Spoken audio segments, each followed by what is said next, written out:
Hello everyone, Rudros here, and it is time for part 2 of the Opus 23 set review as I am joined by Daniel Ghoul.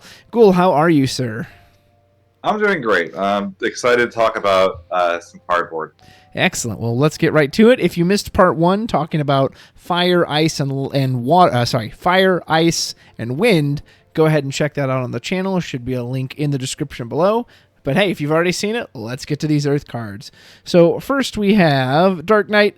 This is one of these cycles of backups. I think your description of it in your stream was perfect, where you said that is one of the Earth cards of all time, and I couldn't agree more. Yeah, I mean, it's not anything special. I can't imagine going out of a way to play it. I didn't like fully read it. I thought it was like 1,000 or Brave and 1,000 power until now, but it's 1,000 for each point of damage. So like, it's kind of fun. You can make something pretty big, but now this is not seeing play over any of the other options in Earth for backups. So you want an Earth backup that'll see play? Okay, let me see what I can do for you. How about, that's it! I've come up with a new Earth backup. This is Ignis, and yeah, he's just very generic. Enters the field, get a category 15 character from your break zone, add it to your hand. I don't think there's any 15 monsters, so it's going to have to be backups and forwards. And I mean, the only downside of this card, because it's a on-curve backup, it's got an EX burst, is that it technically name conflicts with the forward Ignis, which I know you really liked that a lot in your retainers deck, but other than that, this is a great, solid addition to any deck that's going to be playing 15 characters. Do you care about that at all, or are you full in now on the new backup train? Oh, I love this card. So one thing that we've wanted for a long time was a backup that was not named Prompto that was a retainer. Because Noctis does not say retainer forward. Oh, that's true. So you can now run 6 EX bursts in your deck. And you can get these out of your deck now, too, which is great, because a lot of times you only want to run 2 Prompto and 2 Gladio. So if Noctis burst, you just take an Ignis now, if you don't need the Prompto, so they can stay in the deck, which is great. The only, you lose the Ignis forward, but it also, Prompto does not need an Ignis forward to do the Pot of Greed effect. He just needs to see a Gladio and an Ignis on the field. So this allows you to enable that Pot of Greed effect without having to have this big 5k or big 4k vanilla on the field. Like, it's so good. The burst is fantastic. The only thing that's a little tricky is the 15 character count is not always very high. Usually I'm on 3 Noctises, 2 Promptos, 2 Gladios. You might go to 3 Ignises because the burst is really useful, but there's a pretty non-zero chance of, oh man, I want to play this Ignis, but I just can't right now. I don't have the 15 character in the break zone. But there's a lot of other stuff, like Claris is 15. That's a relevant name that could come up, right? I'm not talking out of my butt there. Yeah, you're correct. There's a lot of potential for this card. It's really good. Excellent. Well, I look forward to seeing what he can brew for you. New recipe. Hey, they want to put the legends out early in the elements this set. Here we have Vincent. I was so excited when I saw this card because it's my buddy Steven's favorite Final Fantasy character. He loves Vincent, and I was like, oh man. And I sent him the card before I even read it because I just thought the art looked cool. I love the trail of fire or just air or whatever you want to call it coming from his eye. Great Gen Kobayashi art. And then I read the card and I was like, oh, I'm sorry. I didn't mean to get your hopes up for nothing. He was like, God, this card sucks. So you pretty much, I feel like you have to warp this card. Paying 7 to break a forward is wildly overpriced these days. There are forwards like Refia that are completely free, or Wool 7 that not only can protect itself, has overpaid for itself.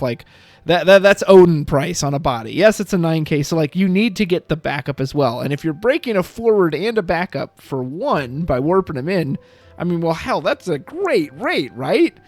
But you gotta wait 6 turns. 6 turns, and unlike the Knoll, you have to. It only counts when you put FF7 forwards into the field. I guess I just don't understand that, because I think I could have been kind of excited to okay, I'll even overpay. I'll warp this turn 1. I'm gonna set up my backups, and that speeds up the rate at which he comes in. But I know you probably aren't waiting a full 6 turns because you're probably putting FF7 forwards into play, but The only deck I can think of currently that like cheaply puts them into play is either Avalanche, which just doesn't really see play anymore, or Cloud Pod. But like Cloud Pod, if you're Cloud Podding and you don't even need this, like you're already winning because you're using Cloud Pod. So I don't know, man. I just it's for a legend and art this good. Why does it? It just feels so clunky to me. I really wish it cost 5. If it costs 5, I don't think anybody, it's like, okay, well, the backup mode on it, it's like, it's expensive, but it does break the forward, it gets it out of play, I'm not happy about it. Warp 6 is such a long warp if you don't shorten this, too. Like, we complained about, like, Garuda, that was a warp 5. Yeah. So, well, let me bring up something relevant. At the Texas Materia Cup, we saw against a Warrior of Light control match, Sam Prime use a 2-turn warp Prish, which has a kill effect when it warps. And he died before that forward ever even came into the field, and that's a warp 2. Sorry, continue. Yeah, so it's like, so what deck is playing this then? And I mean, it is kind of fun with Vayne that you have this nice long warp that gets to kind of hang out there and draw you cards while Vayne's on the field. I don't hate that. And I will say the other thing that's interesting is I really don't think Cloud Pod is fully experimented with. I think the deck is really difficult to play and really complicated.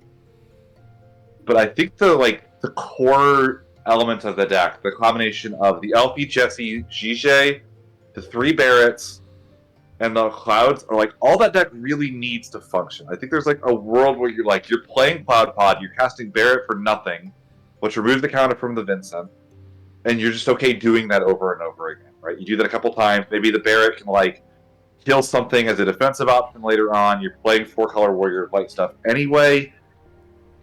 I've hypothesized. I played a little bit of Cloud Pod early, or this set, just to kind of see, because I'm really excited for like the ability to like pod away the Zacs. Zac LB can proc this if you're like 1 away. It's really funny that there's no timing restriction on this, so you can back attack a Sonon in to get the last counter off of Vincent. Like, that's really fun. Yeah, that's like, I don't care who you are, that sounds really fun. But you're right. If you are like doing the Cloud Pod thing, and if you pod away 4 Barretts in a turn, you don't really need Vincent anymore. Yeah. Like, oh, cool, you're already killing me into the sun. I guess you get to break a backup of mine, too. Yeah. You sure you don't want to just pod away the 5-cost Vincent into Une instead? That would also do the same thing? Probably. So, yeah, it's cute. The art's so cool. I don't usually love Gen Kobayashi's art as much as some people do, but like this is one of their best by far. There's one deck that I think of that plays this, and I don't know if it's really worth it in that. Yeah. Sorry, Vincent. Maybe one day. Next, we have Warrior of Light. Well, he always gets good cards, right? Well, this is kind of more towards his older days where it's super into the standard unit thing. I do like the concept of this card. I like the idea that he searches them out, puts them into the breaks, and then he like kind of revives them. Like, come on, troops, rally around me. However, he also suffers from being both vulnerable to Amaterasu and Mistdragon, and they can do it after you've paid the cost X, so they can really hose you over. And, I was kind of just thinking of what you said about the Hope. Like, any of these pay X cards to do this thing, none of them have been great. I don't see why this one should be any different. Even though I do like the fact that you could jam this out turn 1 and, like, start generating backups for yourself. That's pretty cool. It just sounds insanely expensive and very vulnerable. What do you think? I mean, I'm a lot higher on this card than you are, I think. First of all, I'm a sucker for Foolish Burial effects. Anything that like lets me put a card in my deck in the break zone as opposed to adding in the hand. I think stuff like that's really cool and really fun. The way he plays around with that's really cool. There are a lot of really good standard unit backups that he does not care. There's no backup on that or forward from that text line. He plays anything. True. He'll play your Lotharics from your break zone, your Astrologians. He'll play the 1-cost, like the Evokers and stuff like that. Like, that's all really, really nice. I do think for this card to be good, you need to find one standard unit forward you want to play. I brought up on stream that there's like the White Mage from like Opus 5. It's like a 1-cost. You can like sack it to Make your entire field unable to take damage from summons or abilities for the turn. Yeah, yeah, I love that card. Imagine how obnoxious that would be to loop that every single turn for 1 CP for some decks. Like, just never get to do damage to me on your turn. Like, oh, bye-bye. Oh, wow, my forwards don't take damage from abilities, Like, so I think that, like, something like that could be really, really powerful, but I think that that's what it will take for this card to really shine over any of the other. It's funny, his last 2 cards, or 3 cards, have been straight bangers. I think this one's really good, too. Mm-hmm. I just don't... It also doesn't have a color restriction, so again, this is an Earth card that lets you color fix anything. True. You could play Earth Water, don't have a single water card in hand, still play a Locker from the break zone. That's really nice. That's true. So, yeah, no, really, really strong, cool card. Maybe he'll show up more than I thought he did. So next we have Emmett Selk. And this one's really funny because I know you went through the same thing I did, which is, we're looking at these spoilers in order. So I didn't know Hythodalis existed yet. So when I saw this, I'm like, okay, so who are you searching with this? I was like, well, I guess you can get Ingus. He costs 6. I guess you could get Montleonis. And I actually kind of just liked him just for that. I was like, well, that's kind of neat. You go get Ingus. Now, hopefully, you've got some backups. You play him for cheaper. Like, if you had 5 backups, you could play him at Selk, go get Ingus, tap your last backup. Not only does he now search you something else out, it just shoots something for 8,000. That's kind of cool. And yeah, so I want to get to Hythodalis when we get to him, but for what this does, I do like these kind of effects. Like this kind of reminds me of more old school FF, where it's just like, this thing enters when it triggers, and it encourages you to build your deck in a certain way. Yeah, I mean, it's just a good card in general. I mean, Earth character costs 6. There's multiple good backups that cost 6 as well. Big Manphilia. Shantoto. No one ever plays Shantoto. Yeah. So I mean, like, there's always going to be a target on the deck for that at least. You could run Vanille if you wanted a second 6-cost backup as well. She's kind of not as good as Manphilia, but still relatively playable. Earth Une is another one that's an Earth character that costs 6. Sees a lot of play. And then, like, the incidental, like, sure, yeah, I'll shoot something for 8K when I, happen to, pay for my forwards. A lot of these forwards are not actually cost 6. I get to kind of, like, cheat and say, oh, yeah, no, I put, that's a 6-cost character. Plays really well with stuff like, again, that wall that I really, really enjoy, which is already a deck that, like to play stuff with, like, so, yeah, I think there would be potential here. I wish he had a burst, was like my initial reaction. Now I'm kind of glad he doesn't after reading what his best friend does and how despicable they kind of are. But no, I think the card is, like, decent. I mean, I said at the time, I was like, well, the only question I have is how many of this card can you realistically play? There's no burst on it. Mm-hmm. There's only so many targets you want to play. And it gets the card that gets you to the card that gets you to what you want to actually play. Yeah. Is that really where you want to be? Do you want your searcher for your, whatever your actual card is? Yeah. But, like, it's not bad even in that situation. So I think the card is good. And it is good in a vacuum, regardless of anything else. Yeah. Oh, we'll head that way. But first, we got to make a pit stop at old Gladiolus. Hobby Japan, I'm giving you permission. You can make a Gladiolus card that's not just a big guy. He's had 3 cards, or maybe there's some 4th one I forgot about. Like, and they all do the same thing. He's just a big guy, and this one doesn't even get the cost reduction of the one from the Retainer starter deck. So this one just seems like a dud to me. Either of them. The previous one also got cost reduced when Noxus was on field. So yeah. I mean, the special will be pretty relevant in Limited. You have big Bungus that's going to punch people in the face. I mean, I do like this design they started doing of, like, we're not going to ask you to jump through a big hoop. Yeah. But just play a little bit of the archetype. Just find one other cat. You can play the Ingus backup. We don't care. Just have someone for him to have a friend on, right? Actually, I really like that design. They've done it with, like, the Type 0 stuff did that recently. The Gladio here does this. Like, it's a thing they started really doing. I personally really enjoy that. Just the slightest nudge towards, let's play a couple things from the same thing rather than just play the 50 strongest cards in an element. Sure. I like that.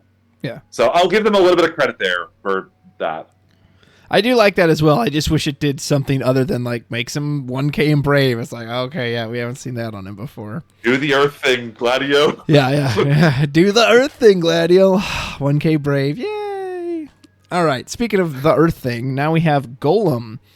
This card is interesting. So if you could guarantee that it would always get you a great card in hand and kill a forward, I think this would be an easy replacement over the, I don't remember what Opus it was, but the Titan, the most recently played Titan that costs 3, can like shoot something for 9 or like breaks a dull forward or something. The good news is the lowest, the worst part of this card, like if it's at its absolute worst, you just add a card in your hand among the top 3. There's no restrictions, so it can't whiff. That part is great. However, Earth, similar to Wind, has actually started to conglomerate around reliable summons. Kusith, that EX burst, is hard to replace. Mist Dragon is a very unique effect.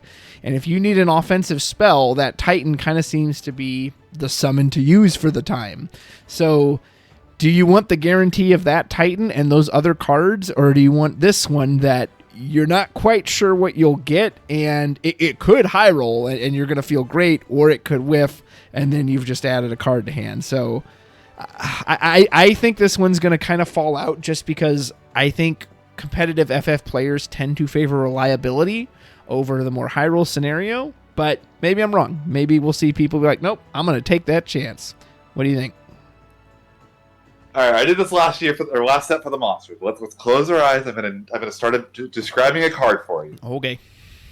All right. I'm thinking of a very cheap summon. You reveal the top 3 cards of your deck, and you get to add a character from among them to your hand. Okay. What card is that? It's a Chocobo. Yeah, it's Chocobo. It's Opus 17 Chocobo. That's a pretty decent card. Seen a lot of play, right? Yeah. Okay, now I'm thinking of also a cheap summon that has a condition, but if the condition's met, it removes the forward from play. Are you thinking of Medine? I'm thinking of Medine. This is kind of Chocobo with the Medine staple to it. I mean, kind of, if you squint. But, I mean, it's like, okay, the condition is similar. Like, you have to meet a condition for it. But, like, if you could staple Chocobo and Medine to a card, it would be pretty decent. Yeah. I don't think it's going to go in every deck. I think the most likely place for it. Maybe there's like a Kieran deck that's on 40 forwards, like 3 Mist Dragons and 3 Golems, right? It's like the only summons or whatever in the deck. And it's just like it's never going to whiff. It's always going to be removal. I also think there's like some value in like Schrodinger's damage. If I target your thing with this, you don't know what the damage is until the summon resolves. True. I could do 10k and blow your Refia into Kingdom Come, or I could be adding a card. You have no idea what's going to happen until I flip the top 3 cards. True. If I target your Refia with this, do you have to Refia spin on the spot? You absolutely do. Like you don't have a choice anymore. If you're using Refia that turn, you have to use her there. There's value in that. Yeah, that's true. So the first time I read this card, I thought it was terrible, unplayably bad. But I'm thinking Chocodine has a chance. Well, so one thing I do want to comment on this too, it does require a target, and you can target your own stuff, but then you are also risking potentially shooting, because you can't like deny it once you've, I guess you could choose not to grab the forward, but so that's just something else to keep in mind. Another way to think about this is if it hits, which is not always going to happen. What's the most powerful EX summon in the game is Lead Sticks. What does Lead Sticks do? It draws you a card and puts something back on hand. Yep. This draws you a card and nukes something off the face of the planet. Oh yeah, the ceiling's huge. I could see even Rydia playing this for a similar reason. Maybe they play it as a card advantage engine on their turn, but it doubles as removal in case they hit a Cecil and do 9k. I think there's there's a lot of potential for this match still. I guess we'll find out. But is there potential for Gog Magog? Gog Magog. What a great name. Is the card great? I don't know. So the Earth monsters in the past, what was her name? Calbrina, the doll. Undead Princess. Like, they kind of had this recursion effect. This one's kind of weird, though, because since you remove a monster you control, he does come back to the field active, which is very nice, so he could potentially block again, but he also needs monsters to be a forward, so if you're, like, sacrificing monsters, there's a chance he could come back and he's no longer a forward. And obviously he doesn't have any like entry effect or anything like that, so he fits in with this 2-cost 9k stat line that a lot of these monsters have had. And obviously if you can just like, haha, it's kind of like Mira Zombie light version and he just doesn't die and comes over and over again, that sounds very strong, but it also sounds a lot more limiting than the ease of use that those cards had. So I don't know. I don't really, I'll be surprised if this one sees play. You vastly underestimate how much Earth is dying for a single playable monster. If you say so, sell me on it. I mean, like, Earth is unironically playing cards like Gigas FFCC. That card would not be sneezed at if it didn't have the little Earth pip in the corner, as opposed to, if it was water or if it was wind or... The only element that's more down bad for good monsters than Earth is ice. Like, they're both really rough for what they would pick for. Yeah. This is better than like all of those cards are. I mean, they're playing Gigas. They're playing cards like Behemoth, like true. Cards that like these would never make the cut if you're playing like a mono water monsters deck, right? Mm-hmm. But if you're in Earth, you get access to that Mira. Mira is such a good card. Both Miras, actually all the Miras. I think Mira's up there randomly for like best set of cards in the game. Yeah, But like the Earth Mirror that revives a monster is really good. The Earth Mirror that like sacks to keep one from dying is really good. And you just kind of like keep going down the list, and like, this little idiot might actually end up. I mean, again, he's just big and he keeps coming back. But that might be good enough. Yeah, it might be. Guess we'll find out. Next, we have Jesse, a character that had probably 10 minutes of screen time in the original FF7, but, thanks to Remake, all the Avalanche members have a vastly improved screen time. Not for the better, in my opinion, but that's a topic for another time. This art is obviously great. A shame I can't say the same thing for the effect, like... It conflicts with the forward Jesse and Avalanche. I don't know. Maybe if you're willing to cut that Jesse, like you just have another Avalanche operative backup, which isn't bad. But then you also have the one that reduces Cloud and Barret. Like, wouldn't you want to play that one over this? So, like, yeah, both. And the effects require a dull, too, so you can't even use them the turn they come in. Like, I guess they're not terrible because it's still a 2CP backup, but I just don't see why you would pick this over any other Jesse. Yeah, I will say this is still my favorite art in the game. Jesse is one of my favorite characters in the game. I love this character. I love this art. I still got to go with the stupid chibi, though, from the one that's just like... The ability to play Barret for free is just so game-warpingly strong, and this doesn't do that. Yeah. Like, this couldn't have been Wedge, or Biggs, or Wedge. Like, come on.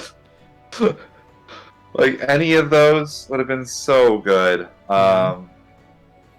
She's like...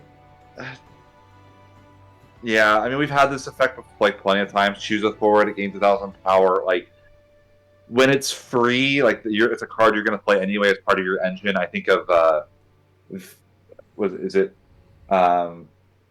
Vesvia is the water one. What's the girl in Soiree, the wind one? Oh, Lexa, yeah. Like Lexa, like, where it's like you're playing Lexa anyway, probably because you just want the critical mass of Soiree members. But like this doesn't fit that, and if it doesn't fit that, I just don't really know where what really needs the power bump this much. If it even gave Brave, we mean about 1K in Brave, but Brave actually could be relevant, maybe. Like maybe, but it doesn't even give the Brave. It's just like the ability to maybe pump your Cat 7 forwards. These are like maybe they're scared of these for draft, making them too strong. Yeah, I don't know. I don't know. But like it will be good in draft in this set with like because if I remember correctly, the Vincent LB has first strike. Mm-hmm. And like being able to like bump your first striker by a 1K could be really, really obnoxious. But I wish this card is better. I will get Erica Lynn back to sign one of these if she ever comes to visit. But yeah. Well, what do you think of our next one? And this is appropriately revealed by the Shantoto cast. This is Shantoto, and I was baffled by how many people were over the moon by this card, because I think it, like, the effect. I think the effect is cool, and I think the effect as written is good. However, one, it's called Shantoto, so it clearly conflicts with both backup Shantoto, limit break Shantoto, whatever Shantoto you want to pick. Two, it's vulnerable to both Amaterasu and Mist Dragon in your own, so that it's not always vulnerable to Mist Dragon. If it's in your own break zone, it is, not your opponent's, so that's a double whammy. Three, it doesn't color fix the summons you choose. Now, if you're playing Earth, usually Earth is playing a color fixer such as Tyro, but are you playing backup Shantoto for this? And then it doesn't reduce the like, what summons are you trying to get?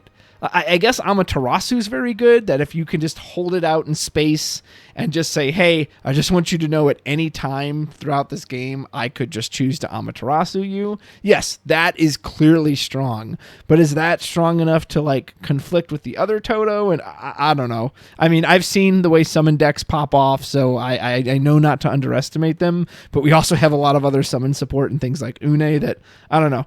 This one I need to see it to believe it, because I don't think it's bad. I don't really understand the hype around this one. I was kind of the same for a little bit, and the more I've thought about this card is absurd. It's so good. I want you to... This set, we're getting a card that we can just, on demand, always break our own Shantoto. Mm-hmm. So the Shantoto backup name clash is less of a problem now than it's ever been. You just have to keep 2 LBs open, and you could theoretically always play this. And, I mean, Man in Black is crazy strong. Yeah, true. Getting double Man in Black and, like, the speed, you know, I've always talked about, like, Chaos Arc and Earth Water is kind of annoying because Man in Black is so much more immediate for the pressure from the Arc, right? And, like, Une is very slow. If you just, like, Shantoto, remove Arc and Arc from the game, your opponent is just going to, like, say, well, I could never play another forward. But I'm in danger. So either you have to find a way to replace Shantoto, which, oh no, Earth has to find other board wipes. I'm so scared. Like, sure, I'll pay one extra for Matoya, I guess. You know, the color fixing, okay, but I mean, if you really wanted to just cast your opponent summon, if that was your goal, you can play Kimari even. True. And Kimari has a searcher. You can play Buddy. Buddy Kimari is a backup color combination you can play. I think being able to hold a 5CP4 that sort of draws 2 cards, but doesn't draw them, it puts them in a space where your opponent really can't interact with them, is very powerful. Yes, that's true. The RFG holding bucket, until we find the card that, like, target the cards removed from game, put it in the break zone, these cards are all going to be very strong. So no, I've kind of come around on this little one. I thought this one was like, yeah, it's fine, but no, this card's actually quite good. Interesting. Okay, well, we will see who's right at the end of it. I still got my fingers crossed against it, but we're gonna find out. There's the Soldier Candidate. You kind of mentioned that one earlier. Anything else to say? No, I mean, it's really good unlimited. Like, you know, AK fight. Yeah. Yeah. Next, we have Narasimha. I guess if you're going in on the monster theme that they want you to do, and you're going to have a bunch of these monsters, he's a great one to sacrifice for those other monsters that, like, want you to sacrifice, because he has his entry effect and he's done, so he goes good with the Gogamog or Gagamog.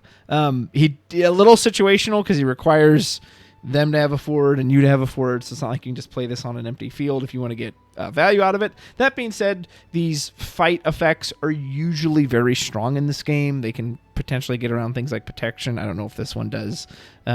It should. Okay, so yeah, but if you're not going in on, like, that monster theme of I want all these other monsters, I don't see why you'd play this. I mean, causing a fight for 2 CP, Noctis Gladio is really, really strong. That's what this is. This is just Noctis on a monster, basically, on entry. And there's a lot of decks that just kind of like having characters sit out in the void of existence and doing nothing. This pumps your hippocampus by a little bit. There's a lot of cards now that, like you having monsters, this reduces the cost of your Gao by 1. And you certainly don't mind animating this with Gao, because if it dies, oh no. Yeah. It's multi-playable. I mean, in a lot of ways, this is like if you took away the summon speed of Hecaton Shear, the one that like causes 2 characters to fight. Yeah. But made it generate something on field that you can theoretically make use of later. And it's one-sided as opposed to dual-sided. It's a very solid set of effects for a common. Fair enough. You made a good case for it. But can you make a good case for Hythlodaeus? So, obviously, when we both saw this card, we were like, oh, okay, that's what the Emmet Selk thing is for. As this can combo out with Emmet Selk can immediately search this card and then play it for 3 reduced CP. And then it just has Brave, and it has an action ability that I think Matisky referred to Arden this way as a casino card, and that's kind of how I felt when I read this too. However, unlike Arden was very specific because like he wanted to see backups, and then you lost those backups. But as you pointed out on your stream, you can do this in an aggro setting, and that's when I play FF. I'm not an aggro player, so I always think, oh, okay, what is this card going to look like when I play it halfway through the game off of 4 backups, yada yada yada. Or as you pointed out, well, you could just turn 1 Emmet Selk, search the Hythlodaeus, jam it out, and pray, because they have to live a turn. They both had, it's not just one of them. They both have to live a turn. But then you could sacrifice them both and spin the wheel and see what you get. Similar to you, I thought I misread this one. When I read it, I was like, any number of characters. Oh, no, I misread it. Where's the restriction? And I must have read it like, wait, no, where's the restriction? Where's the, 2 of 4? No, any number of characters. Could you imagine hitting 4 unique, good characters off of this and playing them to the field? I don't even know what that looks like. Do you hit 4 backups? Do you hit 4 great forwards? Do you hit a combination of backup forwards and monsters? Yeah, that's... it is a scary thought. I don't know how realistic it is, especially with things like limit breaks existing. They might just do something. I don't know what they could even do, but I don't know. Obviously, the later the game goes, this is, I think, going to get weaker as an effect if you're trying to get that effect, because also then you have more odds of, you already have the characters on field that you would potentially reveal. So it does seem like it'd be at its most potent in an aggro form. And if this is how this game's going to get aggro, I don't know if I'm really interested in that. So I'll just turn it over to you. Why? It's a good question. The first thing that I thought of when I saw this, I really hope they did Crisis where you can do this with no backups on turn 1. And they did. I was like, oh, come on, please no. And then I was looking, and then I realized Regis exists. And if you hit Regis with this, you get to play them back. And MXL gets you another search, so you just get to draw a card off of that as well. And then you get to do it again next turn, except you've also now already done it, so there's 3 other cards on your side of the field. And you're on Emmet Selk, so you're probably on Minfilia. So let's say you hit a Minfilia, you're going to just draw 2 cards. Oh, you're playing characters. Those Warrior of Darkness cards were really good last set, but they couldn't be cast. They had to be played by abilities. It's a good thing nothing's ever going to play them by abilities, Oh, I hit a knock, I'm going to just draw 3. It's fine. It's fine. Oh wow, I just resolved this. I have 4 or 5 characters in play and 7 cards in hand. Whoops. What are they thinking? I don't even know if this is going to be good, because it is so easy to disrupt. If there's anything they have at all, you lose. But if you open your first hand and you look at it and you go, well, I don't have anything. Go ahead. It's like we've all had the game where you look at your hand, your opponent is threatening the really broken combo, and you there's nothing you can do. You do the very sly go ahead, it's your turn. Please be gentle. What? I I really don't even know what the ceiling on this thing is. Like, is it like you hit like it's what hit Noct, Theodore, Regis, Nymphilia? No, not like this. Cue the Punisher gif. No, wait. You discard 2, I search for 3, add back 2 characters, revive Emmett Selk, and hit Ladeus, do it again next turn. Oh, also search off Emmett Selk.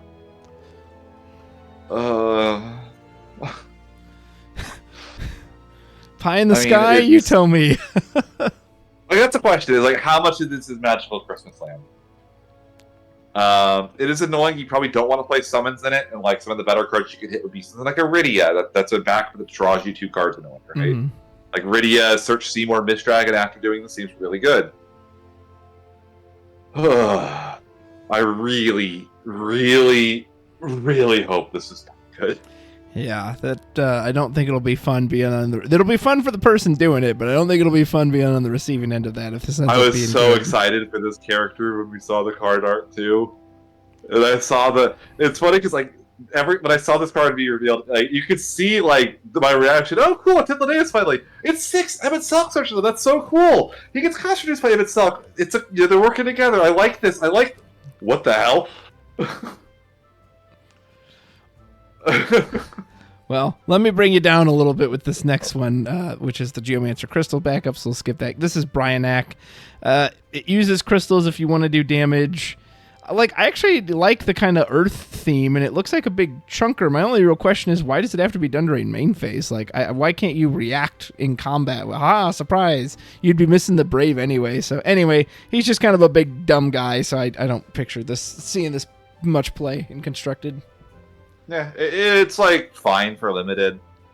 It'll be really big and obnoxious, and you can give it Brave, and then on their turn you could pop something if they didn't kill it. You know, you got to find the crystals, but I mean, they got the crystals been back up to the set, so it'll be solid and limited. Probably nowhere else. Yeah. Well, you did say you wanted some retainer backup, so it looks like they really listened to you. They gave you a new Prompto one as well. His effects are. I just don't know if these effects are good on a backup with an entry effect. I mean, if you're going against a monster-specific list, then they probably do have monsters out that early off the realm. But other than that, I don't know how specific that is. So maybe you're always going to want a monster in your break zone. I mean, I don't know. So are you going to purposely... I guess you could tap a backup, pitch your Atomos, play the Prompto, just get back your Atomos. Yeah. He's... I mean, again, they're clearly pushing monsters this set, so if you're going in on this whole monster theme, then he is always going to have a target. Is he going to have a target in your specific Retainers deck? That I'm not as sure of. How do you see Prompto?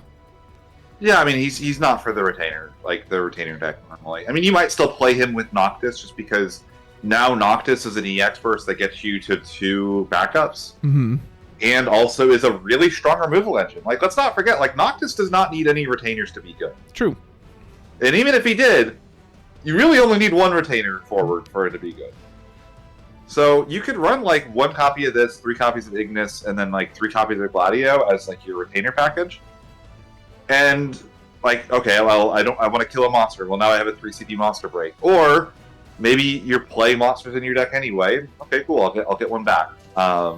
It's like, I mean, I said it on the other, I forget which card, but like, it's Luso. Like, it's nice to see them just tack on, choose a monster, break it. We need about 4 times more cards with that line of text on them than we have in the game currently. So, I mean, the more I think about it, the more I think this card actually is just like pretty decent. If you ever, I know there was like that mono Earth deck playing like Riku, that like needs like Earth backup to Riku, but also needs multi-element forwards. This would be great in that deck. It's an Earth backup that you can get with Noctis now, and then Noctis can do his thing for removal, but you also can use Noctis as ramp. That's really cool. Yeah, that's interesting. Good card. Yeah, searching is always useful. Next we have Rig, and I mean, that's like I like the idea of this was something like the Blue Worm, or these, you turn him into a forward, you have him deal his point of damage, he's gonna die anyway, so now Rig like doubles up your value on him and he gets it back. Or again, we're gonna see a water monster this set that It just has its entry effect, and then you sack them off, or like the behemoth thing, the Narissimo we just saw earlier. So if you're all in on that monster package, I think this guy could be quite good, because essentially refunding that monster that's already done something for 2 cards is great. Obviously, he's not going to fit anywhere outside of that. And I guess just my biggest question is I need to see what these decks look like, because it sounds like so many slots you're having to dedicate to these monsters and these forwards and these backups. So, but the potential is clearly here with these monsters that have kind of a one and done. So like, he sounds great for that, right?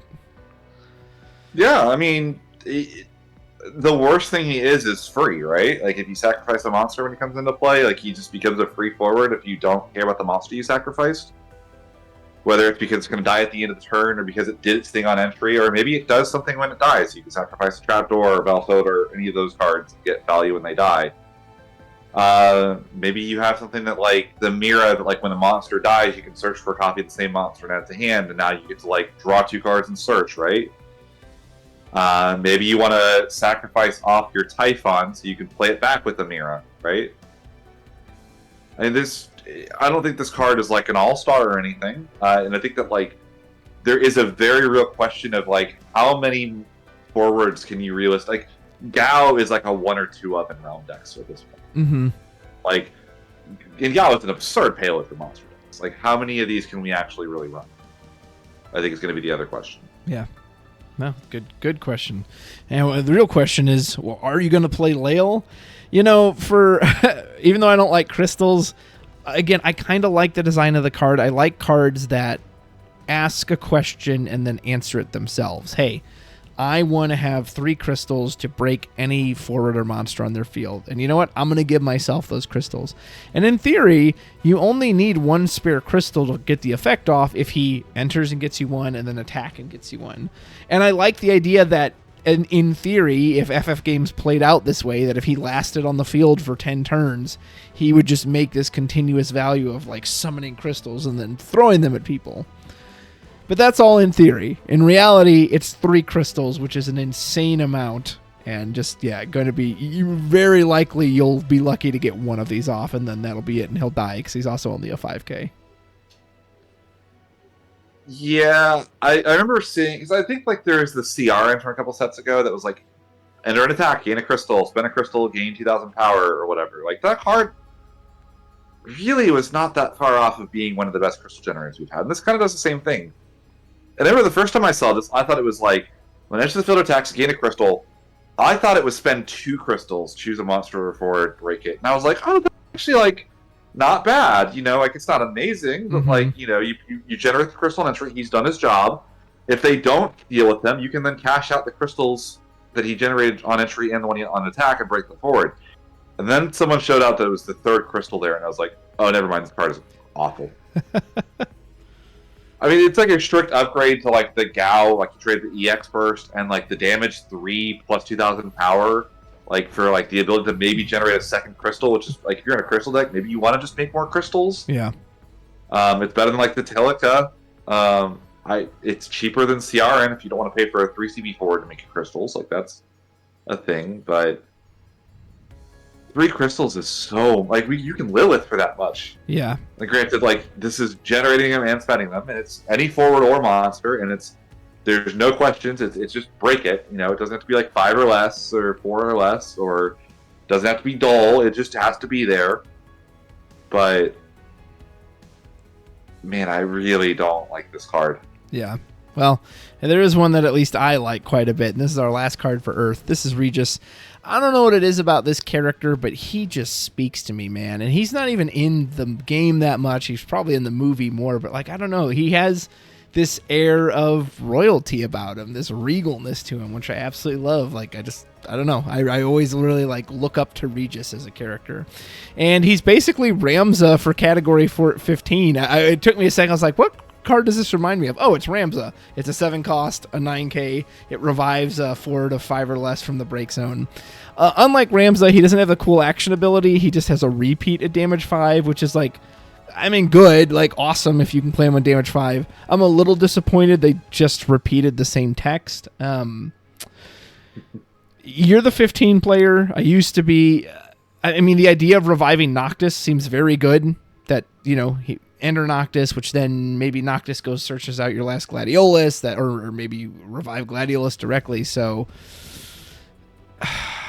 I don't. It's not that I don't dislike it, because I don't. I don't know. Would you run this in your retainer deck? He's kind of one of those cards that he's so specific, and because he doesn't have like the action follow up that Ramza had, which was a very clear like payoff for the Knights. This is just I don't know. What do you think of Regis? Well, I think for Retainer Storm, I don't think there's really much chance for this guy. I think Retainer Storm is on the retainers for a very specific purpose that Regis isn't really enabling. We're really just trying to use them to survive until we do storming things. This is not looking to do that. This is saying, I want my 15 cards to be my win condition and my payload. And I still think Retainers is probably the best direction you can go with that, but I think we're looking at more like the Warrior of Darkness Retainers, the high-cost retainer decks. I know that, my friend Joey is, the big player of this style of deck, and probably, the one person that really makes this deck style work. Mm-hmm. And in that deck, he's actually pretty obnoxious. You have stuff like Wall, and the Wall is now going to draw a card on Regis Century, so he can, revive a 5-cost and do that. This does revive Verstale. That's another thing that people will probably bring up. And he is a Verstale hit himself. True. That's kind of interesting, That's really powerful. He is a king. I wonder if Kingsglaives hasn't been seen in a minute, but it would get your Nyx back. It does, but your Nyx only costs 3. It's not that hard to get a 3-cost forward back and play it. I feel like in comparison, I really kind of want a 4 or 5. I don't know. It's just I feel like if we're allowed to revive a 5, I don't want to waste the extra CP. Yeah. I remember I looked at the targets for this. Ignis is another one that is just good. 5 cost, sack a backup, kill something, get back another forward. You kind of refund some of the payment from Regis and get 2 big bodies on the field.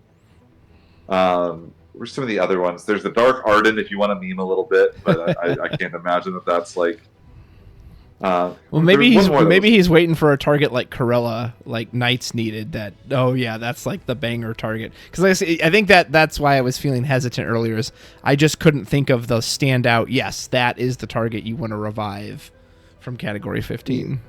There's the Ignis that searches a Noctis and gives Noctis 1,000 power and Brave. That was decent. Mm-hmm. There's so many things that are really close here. I'm kind of scrolling through real quick. The Fire Lightning Arden could be kind of interesting. I think that card is underexplored. The one that if a forward dies, the next forward costs 5 less that turn. There's a lot of interesting things you can do with that. But even stuff there's the Kingslave, we call it the Kingslave Noctis, the 5-cost Lightning Noctis that dulls every time a 15 character enters or leaves. Yeah. But the whole point with that thing is that it's free if you have a 15 character. You don't need to revive it for 7, right? I love my accesses. I'll never complain about a chance to get more accesses into play. But, a lot of these other cards are not... Verstale stands out. A lot of Ardens cost 5. Maybe there's something there. Maybe. Aranea, the Opus 11 Legend, is still a relatively interesting card. Libertas, if you're on Kingslave, is the premier thing to do with this thing. Yeah, that makes sense. Then this becomes 7 CP... Play Libertas, get back a Nyx, activate 2 backups. You kind of this becomes a 7 CP, draw a card, activate 2 backups. He's cost 3 and puts 2 big bodies into play. That could be kind of cool. Yeah. The other thing is that the Regis backup is still not bad either. It's a king, so it's switchable with Claris, searches any category 15 forward. That's also just a good card. Well, we've dug our way out of the earth, so we're going to move on to lightning. Next, we have Azul, continuing with the other Svets theme, crystals. They do like crystals. Granted, I guess you would argue his main ability isn't really about the crystals. The crystal just kind of feeds into the idea that, hey, I want to take damage, and then I kind of shoot it back on you. I don't know. I don't know. The last one kind of had a similar effect to this. It does say dealt damage, so this would technically work with Cactar. It is kind of like a new Cactar Dataluma. It just says if he's dealt damage, choose a forward they control. So you could ping this with Cactar and then... because it's 1,000. Yeah, it's not the 4,000. So there you go, the old Cactar 1000 ping. So yeah, it's kind of interesting. This got a full art, but I don't have much else to say about this. Well, for a second I got excited. I was like, oh, did they bring Dataluma back? No, they didn't, because it's just 1,000 damage. Thoughts? I mean, it's a hero. This, like, the closest thing that these remind me of is like the Rebels in Opus 15 as like the low rarity archetype that just doesn't do anything. Yeah, that's a good which is funny because like that same, sometimes these archetypes are good. I think of like Headhunters have seen some play with the Fran package now. Soiree is a classic. Like Soiree was not intended to be as strong as it came out. I think that was like intended to be kind of just pack fodder, draft fodder that ended up being incredibly powerful. I just like these don't form a coherent whole in the same way, right? And like any of the fun stuff you can do with Azel, it's like, well, you can ping him and then he'll ping the thing. It's like, well, wait, I can just hit their thing too, right? I can't think of anything. It's like there's no summons like do 10k to your forward and 10k to your opponent's forward. It's like massively discounted. That I can think of. So then it's like, well, what other like options are there? And then like the pay a crystal to like force support to attack and block. It's like cute because then like the idea is I play this, I go to their turn, they go to combat. No, that Rydia's got to attack, and now Azel's like really, really big. So right. To like do it, and then I get to ping something else off. But it's like Tulian really didn't see a lot of play, and you could play Tulian for free. Yeah, good point. Like, and Tulian is a proactive version of this card because Tulian says they must block as well. So like you could play Tulian, attack, kill something, and then come back. So not only is Tulian free with his action ability, he's cheaper to get into play because Tidus can cheat him in, or if you hard play him, he costs 3. Then like Azel just doesn't form a coherent package to me that like makes this a compelling card to play. Yeah, fair enough. Well, we'll see if you're compelled by this next one. This is the start of our Scions of the Seventh Dawn, who got a lot of love this set. And I'm very excited to talk about them, because anyone who knows me knows that was my original pet deck way back in Opus 5, the Earth Lightning version.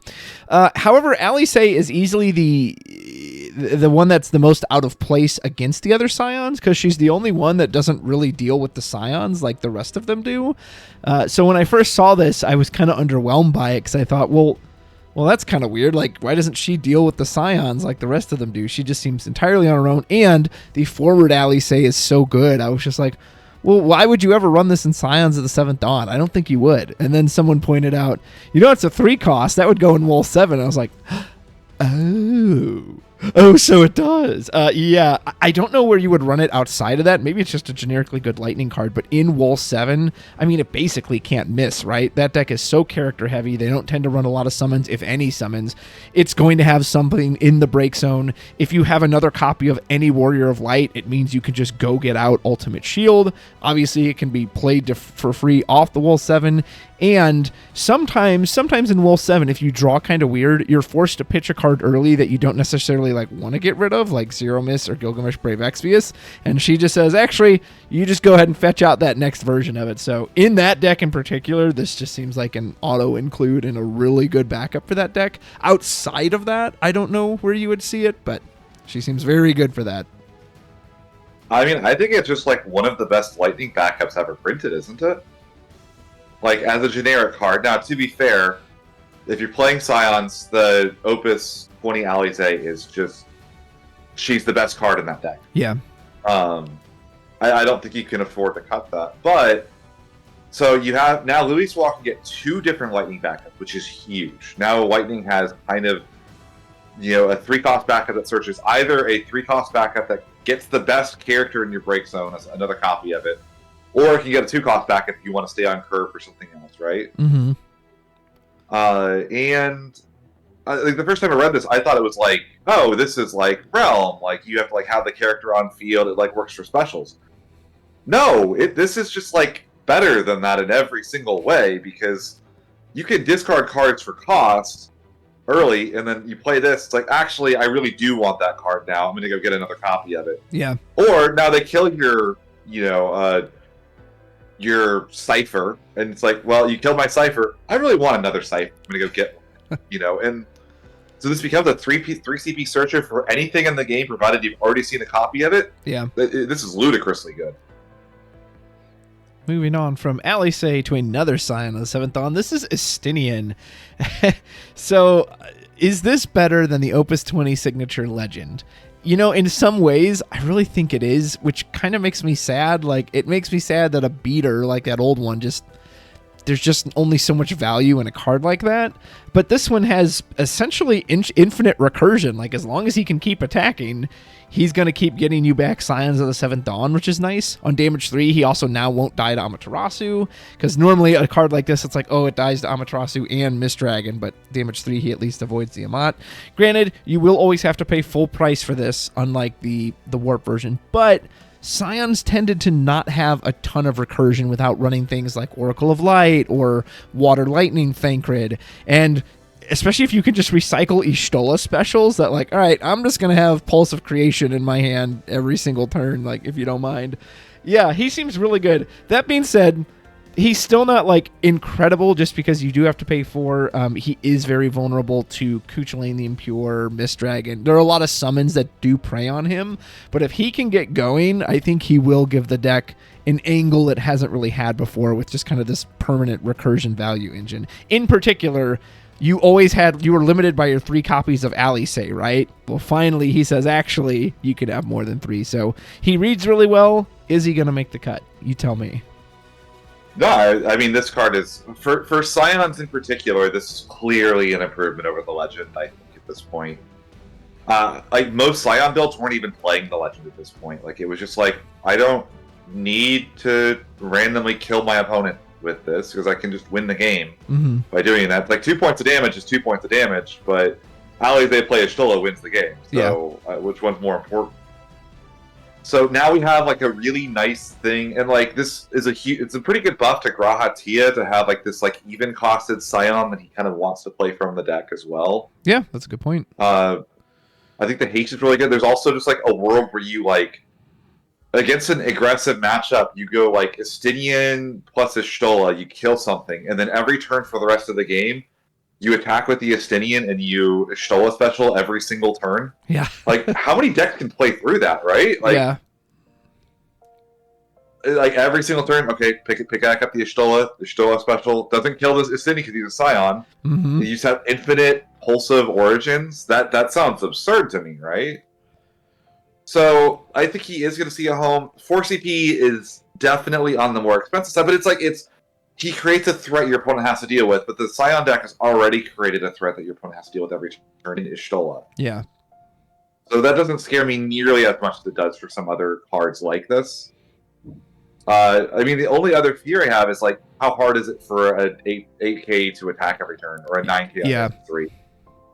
And it's not necessarily going to be easy, but you do also have, like, Y'shtola can give him first strike, or Y'shtola can kill the big thing, get him where it is safe for him to attack. And, you know, at some point, I think this is a really strong card. Yeah, absolutely.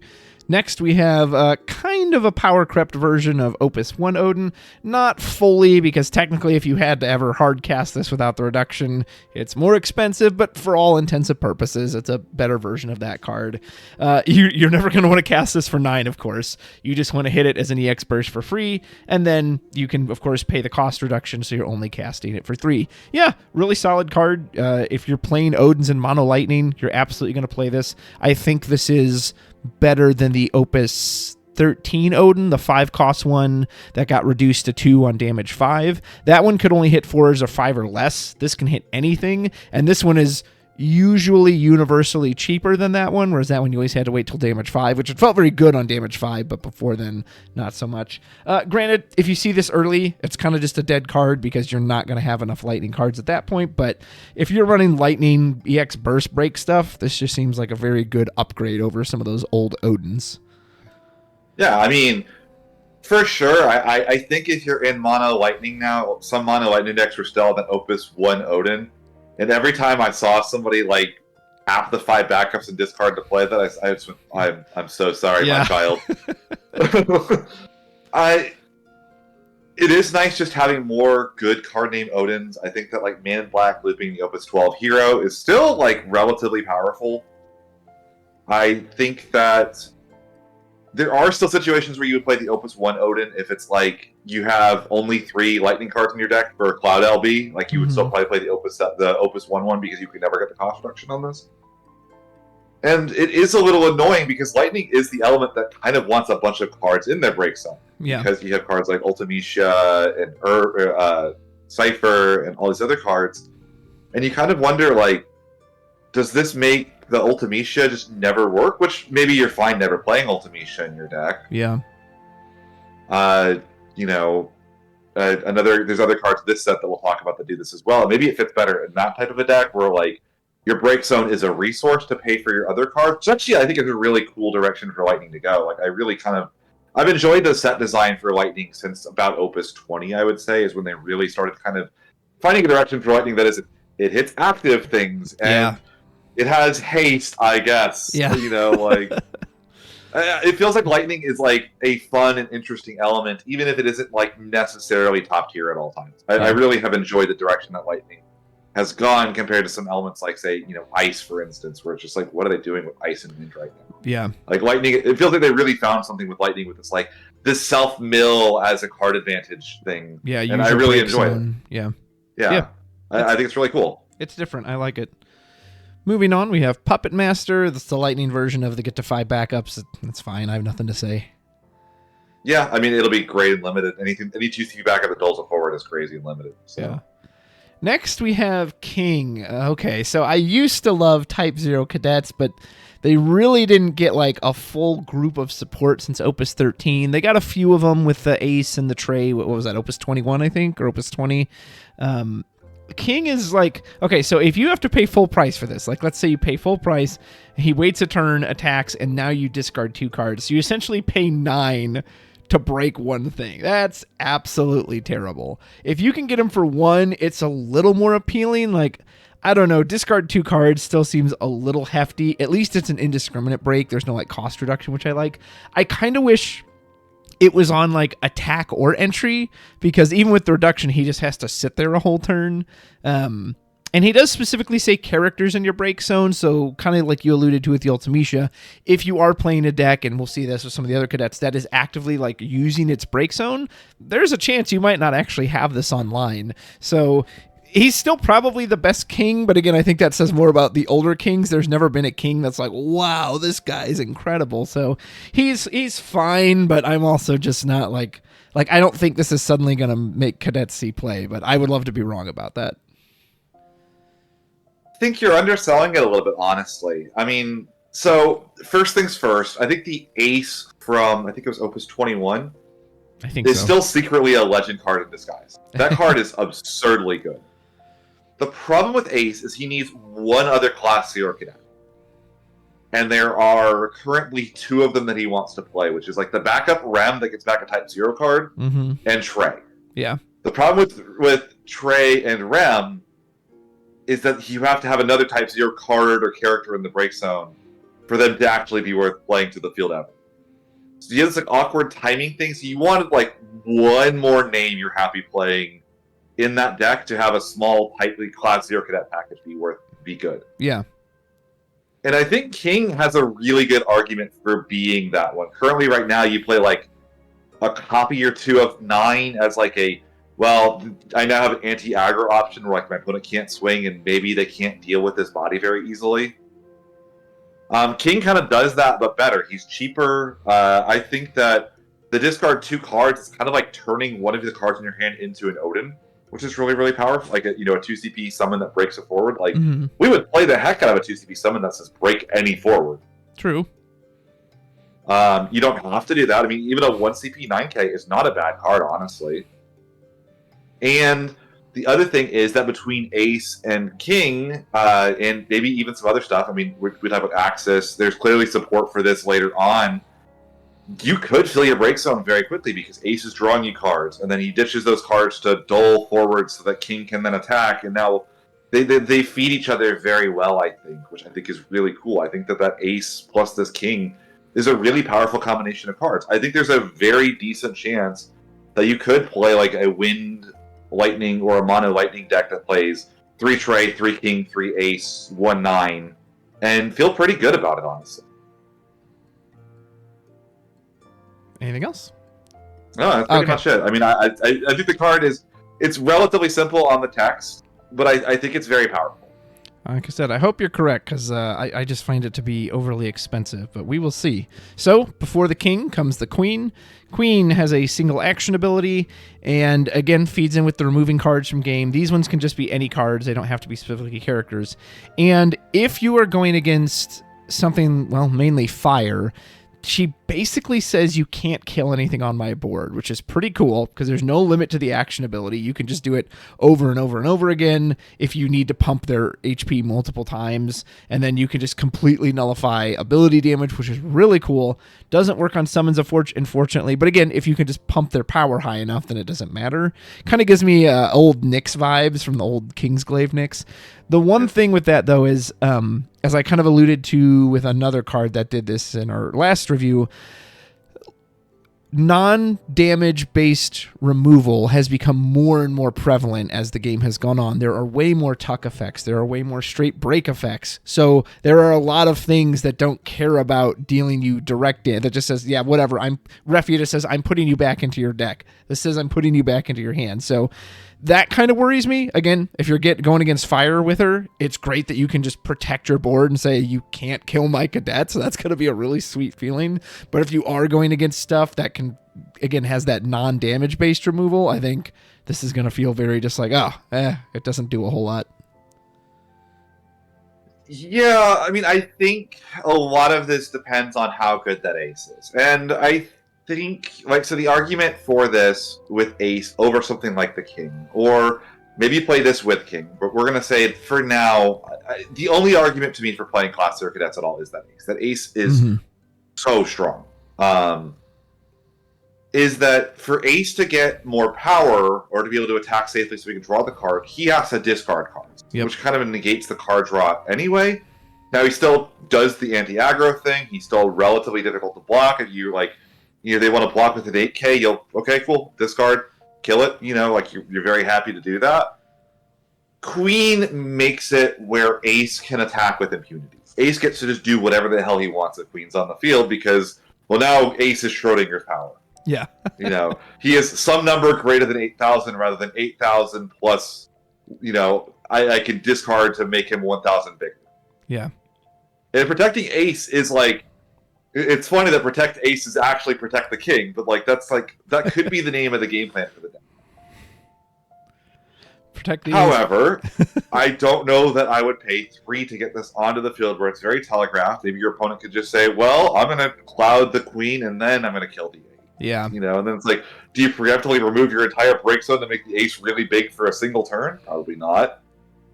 So I think she's really close. I really, if she said untargetable, if she can make herself and ace untargetable, oh my that'd goodness. Be huge, yeah. I think as she is, she's just okay. But again, I really think that this Type 0 class, the Type 0 Class 0 cadet was looking for 1 or 2 more cards they could consider playing, and Queen could theoretically fill that slot. Yeah. So, well, let's jump back to our other job, Class Tribal, for a moment, and this is back to Scion's Grahatia. You're never going to play this because the other Graha is just infinitely better at what it does. Although, to be honest, I just don't even like... This one is... I was just baffled by how specific this effect is. So, you have to have another card named Grahatia, which there's only...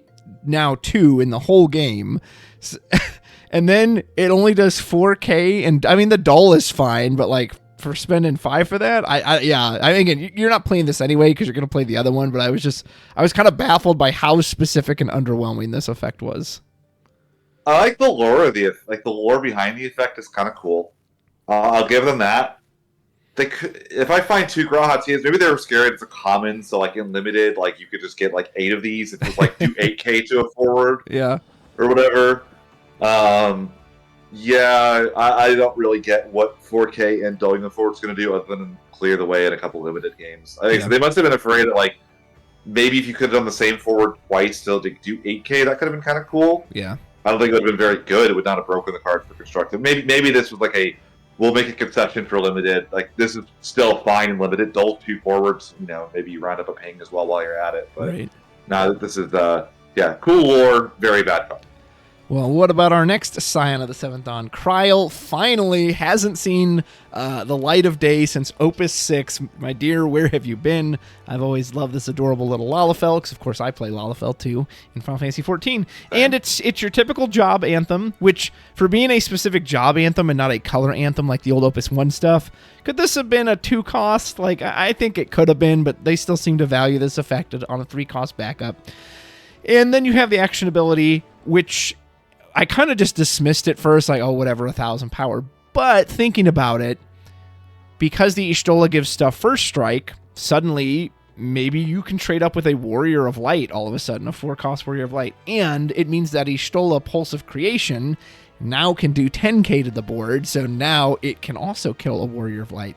And I was thinking earlier, you mentioned the Estinian. Yeah, an 8k might be kind of easy to block. Well, what about just a natural 9k? What about plus his damage 3? Now he's at 10k. Like, people always say combat doesn't matter and that these anthems have been dead forever, and they're not wrong. It certainly doesn't matter the way it used to, but it does still matter, especially when you are talking about the threshold between dies to Amaterasu and doesn't die to Amaterasu. And Kryl helps push a few cards out of that range. So I'm a big fan of this. I also, and I'll mention this with Tataru coming up later, like, I want to see more of this.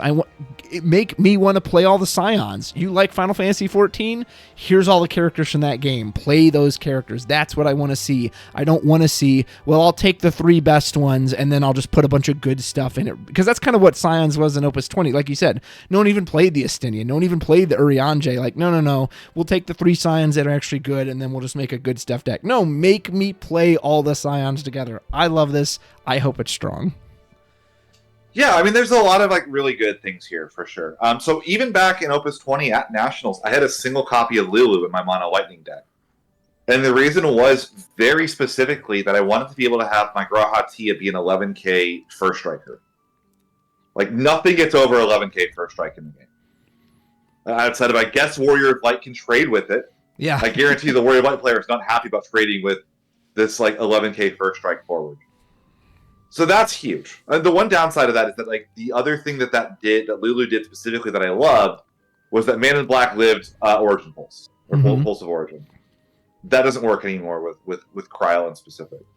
But making it where Y'shtola does 11k potentially for one, having Y'shtola special be 2 CP 9k to everybody, or 3 CP 10k to everybody, like being able to like kind of modulate that potentially could be really, really powerful. Yeah. The only the big question I have is like, how many of this can you afford to run? Like, Lulu was a one of that I would get in very slow matchups with Alpina. Mm-hmm. Does that work for Kryl in the same way? Do I want to run more copies of her? Are there enough? And the other thing that's a little strange now, and this was not always true of Scions. Scions were always the archetype that cared about everybody. But a lot of the best Scion cards do not care about Scion backups anymore. Yeah. There's, I think, only like one payoff now for having Scions in your backups that you really care about. Is that enough to really force us into seeing play? I think she's a great one-of in the Scion deck. And probably, I don't think you can afford to play more. Well, what about our next Scion of the Seventh Dawn? Here we have Thancred, another card that... Has he gotten a card since that Opus 13 starter? I don't think he has. I think this might be his first card since then. Yeah, He's been absent. Thancred always kind of got the short end of the stick. Does he get it here as well? Well, he at least has 2 relevant abilities. He essentially says, remove something in play. This is one of those cards you mentioned. He does care about the number of Scions. So if you are playing this, you're going to want some Scion backups.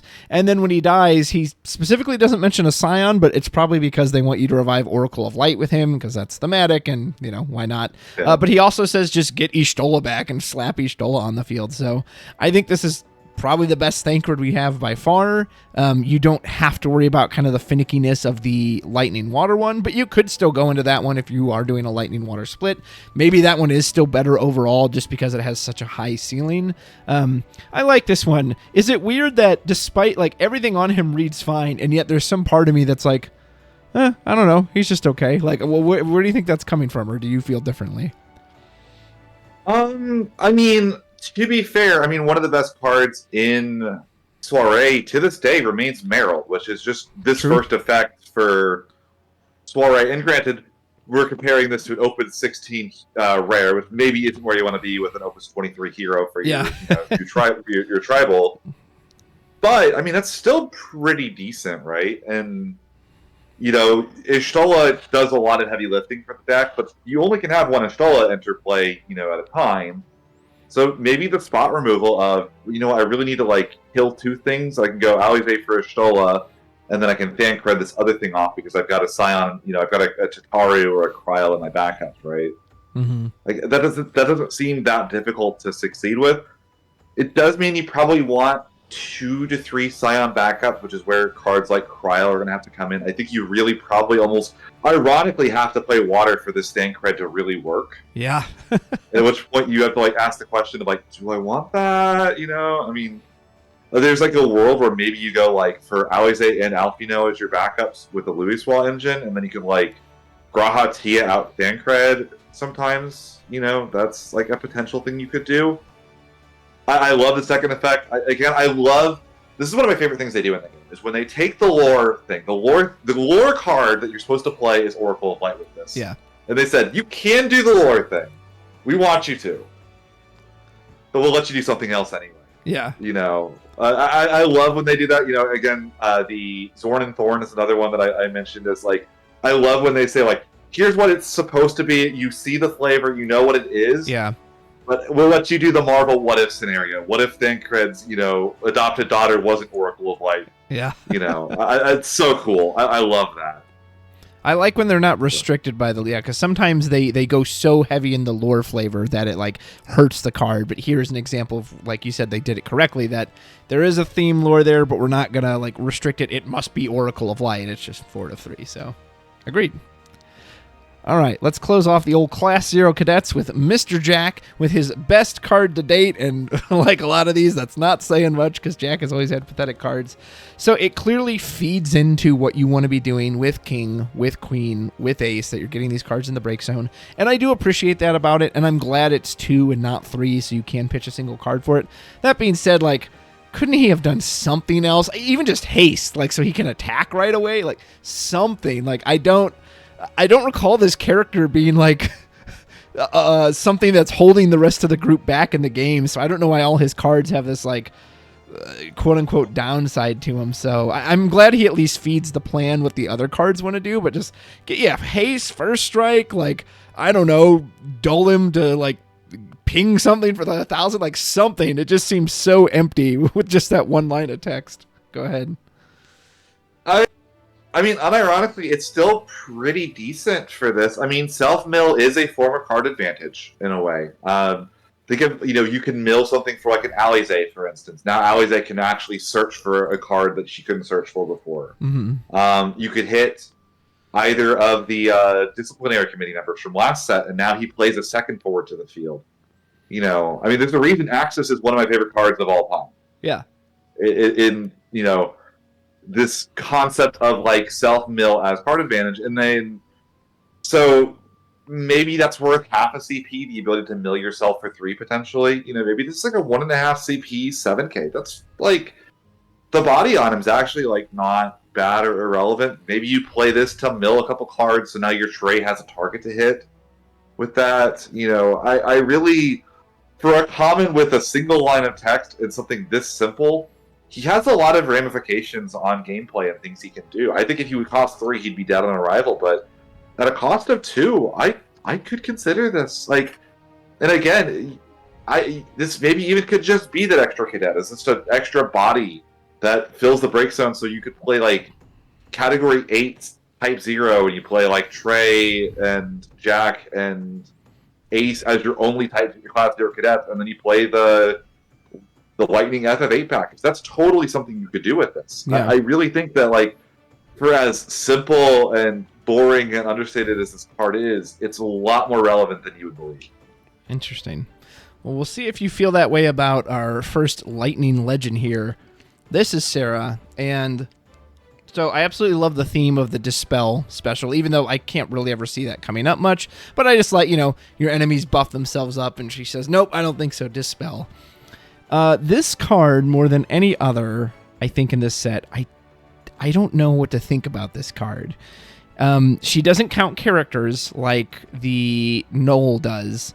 So you do specifically have to have forwards. And obviously what you're going for is the second effect, right? Where it's minus 5k. Because minus 2 is like, whatever. It's a field effect, too. To me, that's the most interesting part of it. This isn't a stack that Amaterasu can, mess with. This is, hey, if you're playing against knights and you fulfill this condition, play this on the field.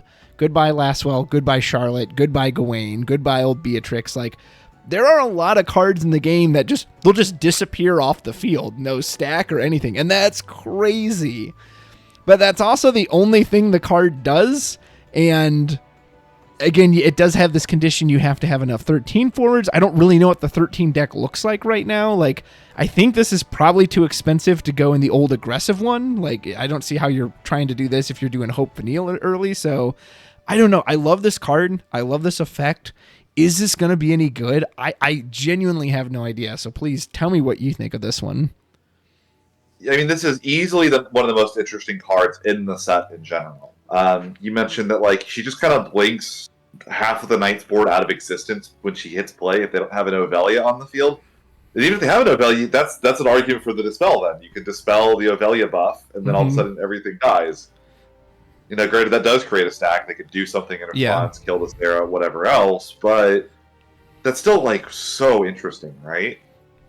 And like, a 4 CP removal spell probably would see play. This can be like a 4 CP board wipe, almost, against some decks. Yeah. And not just a board wipe, like, there's a non-zero possibility that if you're against, like, a mono wind player, they play Lulu dies to state bait actions before she gets the summon back, and then they go Luso, and then Luso dies to state bait actions before he... Like, there's not even a window to Chocobo in the back of the hand or anything, like, that's just funny if nothing else. Yeah. So then you have to, like, wonder, like, how realistic is it? How much of a target does this create? I think that, like, the Fang could do a lot of heavy lifting for, like, making her feel cheaper, putting a body on board, making her a 10k could be really relevant. Fang then becomes a 7k, makes all of your forwards a lot harder to get off the field. But you can't search both Sarah and Fang very easily in that deck currently. Like, you can get one or the other. Like,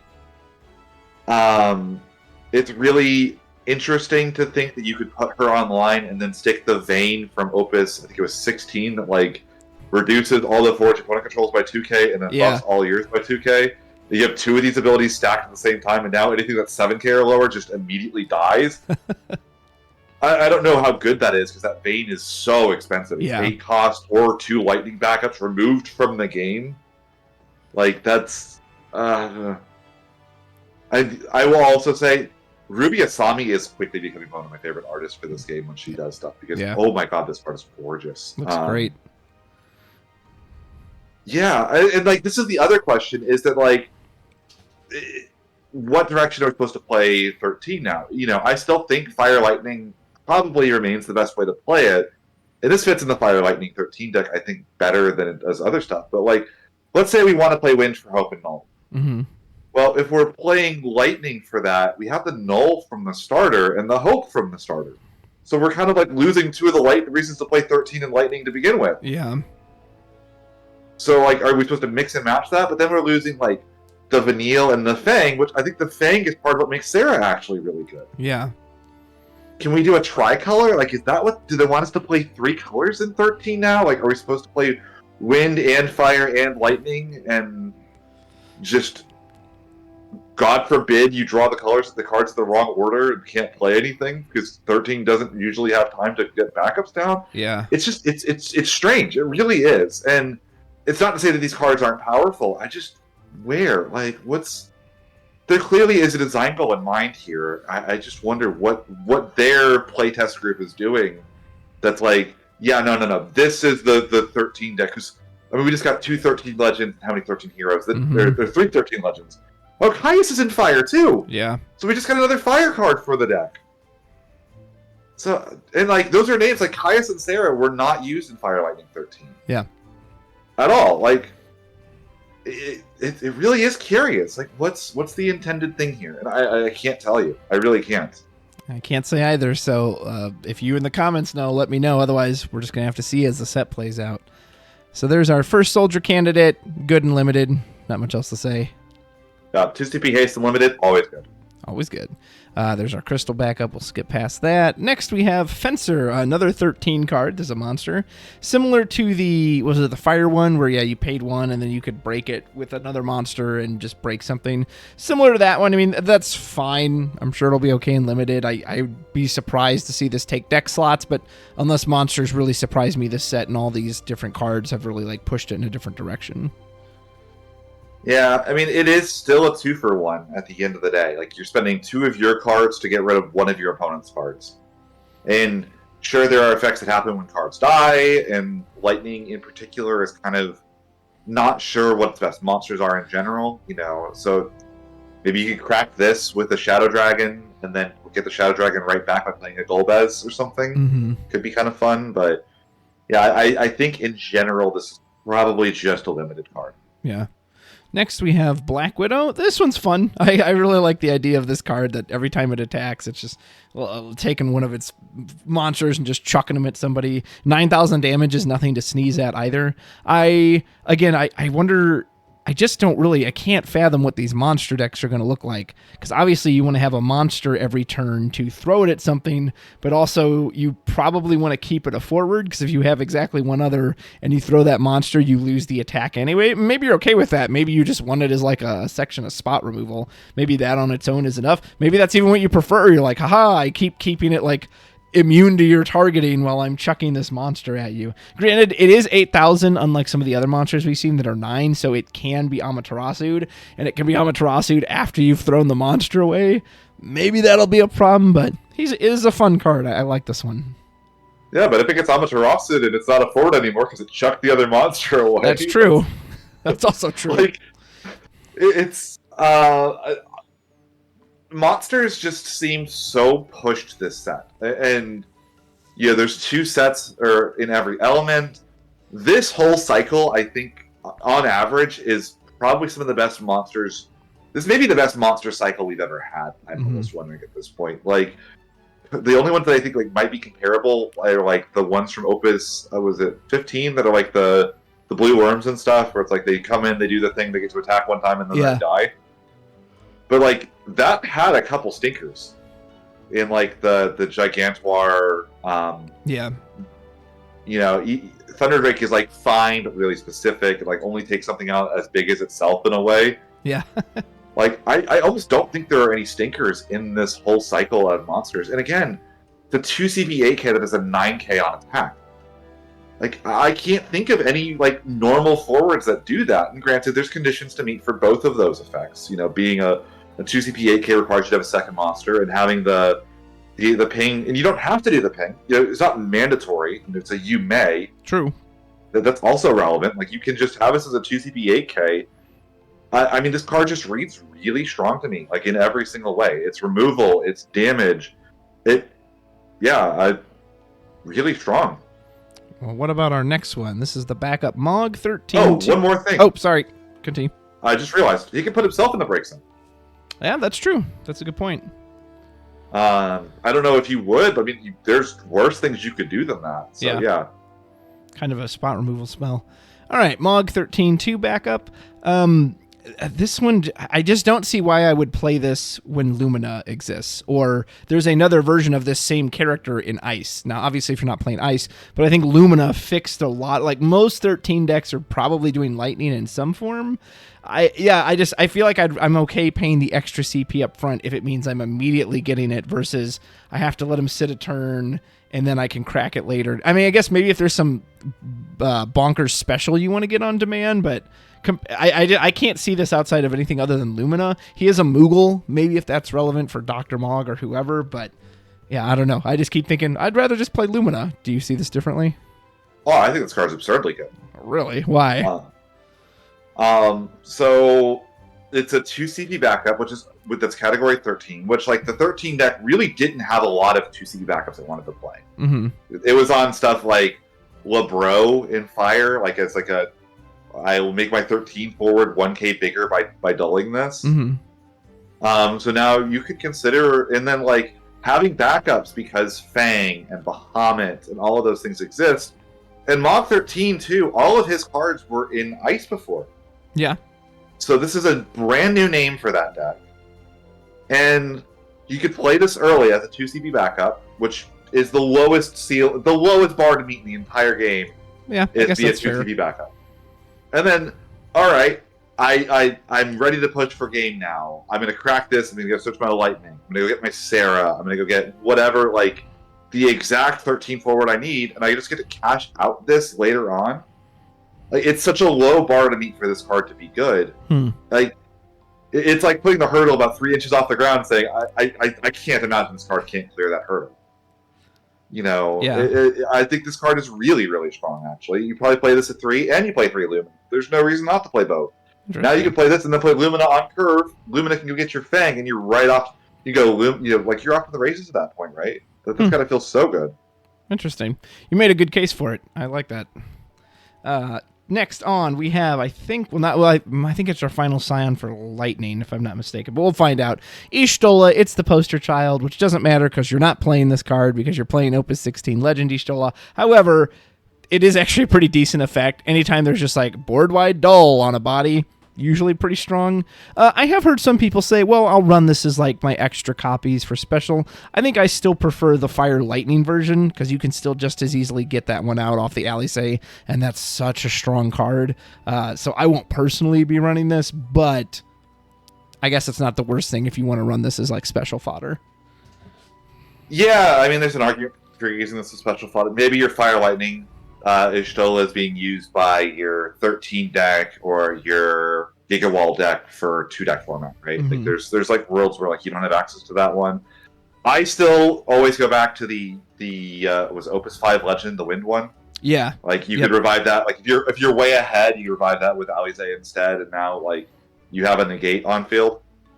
I think that's like really powerful as well. I mean, being Y'shtola is there's so many good Y'shtolas in the game, right? But I mean, this checks backups as well. Like, so you can dull a lot of forwards potentially if you have like 3 backups. Bless herself, she can dull 4 things, like kind of like the Celeste did from was it Opus 20 or Opus 20? Yeah. I wish she cost 2. If she cost 2, I'd be a lot more excited. But I mean, she's not bad. Yeah, I would go for any of the other Y'shtolas over her. But if you like. Maybe there's some card in the future that like checks your break zone, and you have to have only lightning card in your break zone, like no non-lightning card, and this becomes relevant. Yeah, because of that. That's a good point. So, making her first appearance since I believe Opus 2. This is Rosso, and of all the Svet's crystal stuff, I actually kind of like this one the most, just because I like kind of how self-contained she is. That she wants Svets to attack. Oh, and then she uses the crystals to give them the ability to attack right away, and that can add up. If you have 2, I mean, shoot, you do a party attack, 4/4, shoot something for 8. Not bad. I'm not going to play this still by any means, but of like the Svet's crystal stuff, I kind of like this one just because I always like these kind of self-enabled engines. What do you think? Yeah, she does enable herself. I mean, it's a 2 CP 5K that does 4K on attack. Like, is that where the game is at these days? Especially when like, what do you value the crystal at? Like, then she's like a 3 CP 5K that does the 4K ping on attack with a haste. I don't like that. That just doesn't. That does not bring happy feelings to me to be spending my crystals on this when I could be spending it on Glaciella or a Cyan thing or Lady Lilith even if I'm going to try to like stash crystals. Like it's not bad by any means, but surely we're past this at this point. Yeah. I have to imagine, even with crystals, as like limited usage as they can have sometimes, we're not swimming in them to the point where this is effectively free. It's true. I'll be surprised if these show up. All right. Well, we brought the thunder with lightning. Let's wrap up with our final main element in water with one of Ghoul's favorite monsters. This is Apkalu. And very simple. Enter the field, draw a card. I don't think... If you're running like mono water, that deck was already so tight on monster slots with Tros and Tomeberry and Blue Worm. And what was so great about those is, I'm going to use your term, you always called it the conga line. What was great, you'd clear the board out and then dot, dot, dot, dot, dot, stab, dot, dot, dot, dot, dot, smack.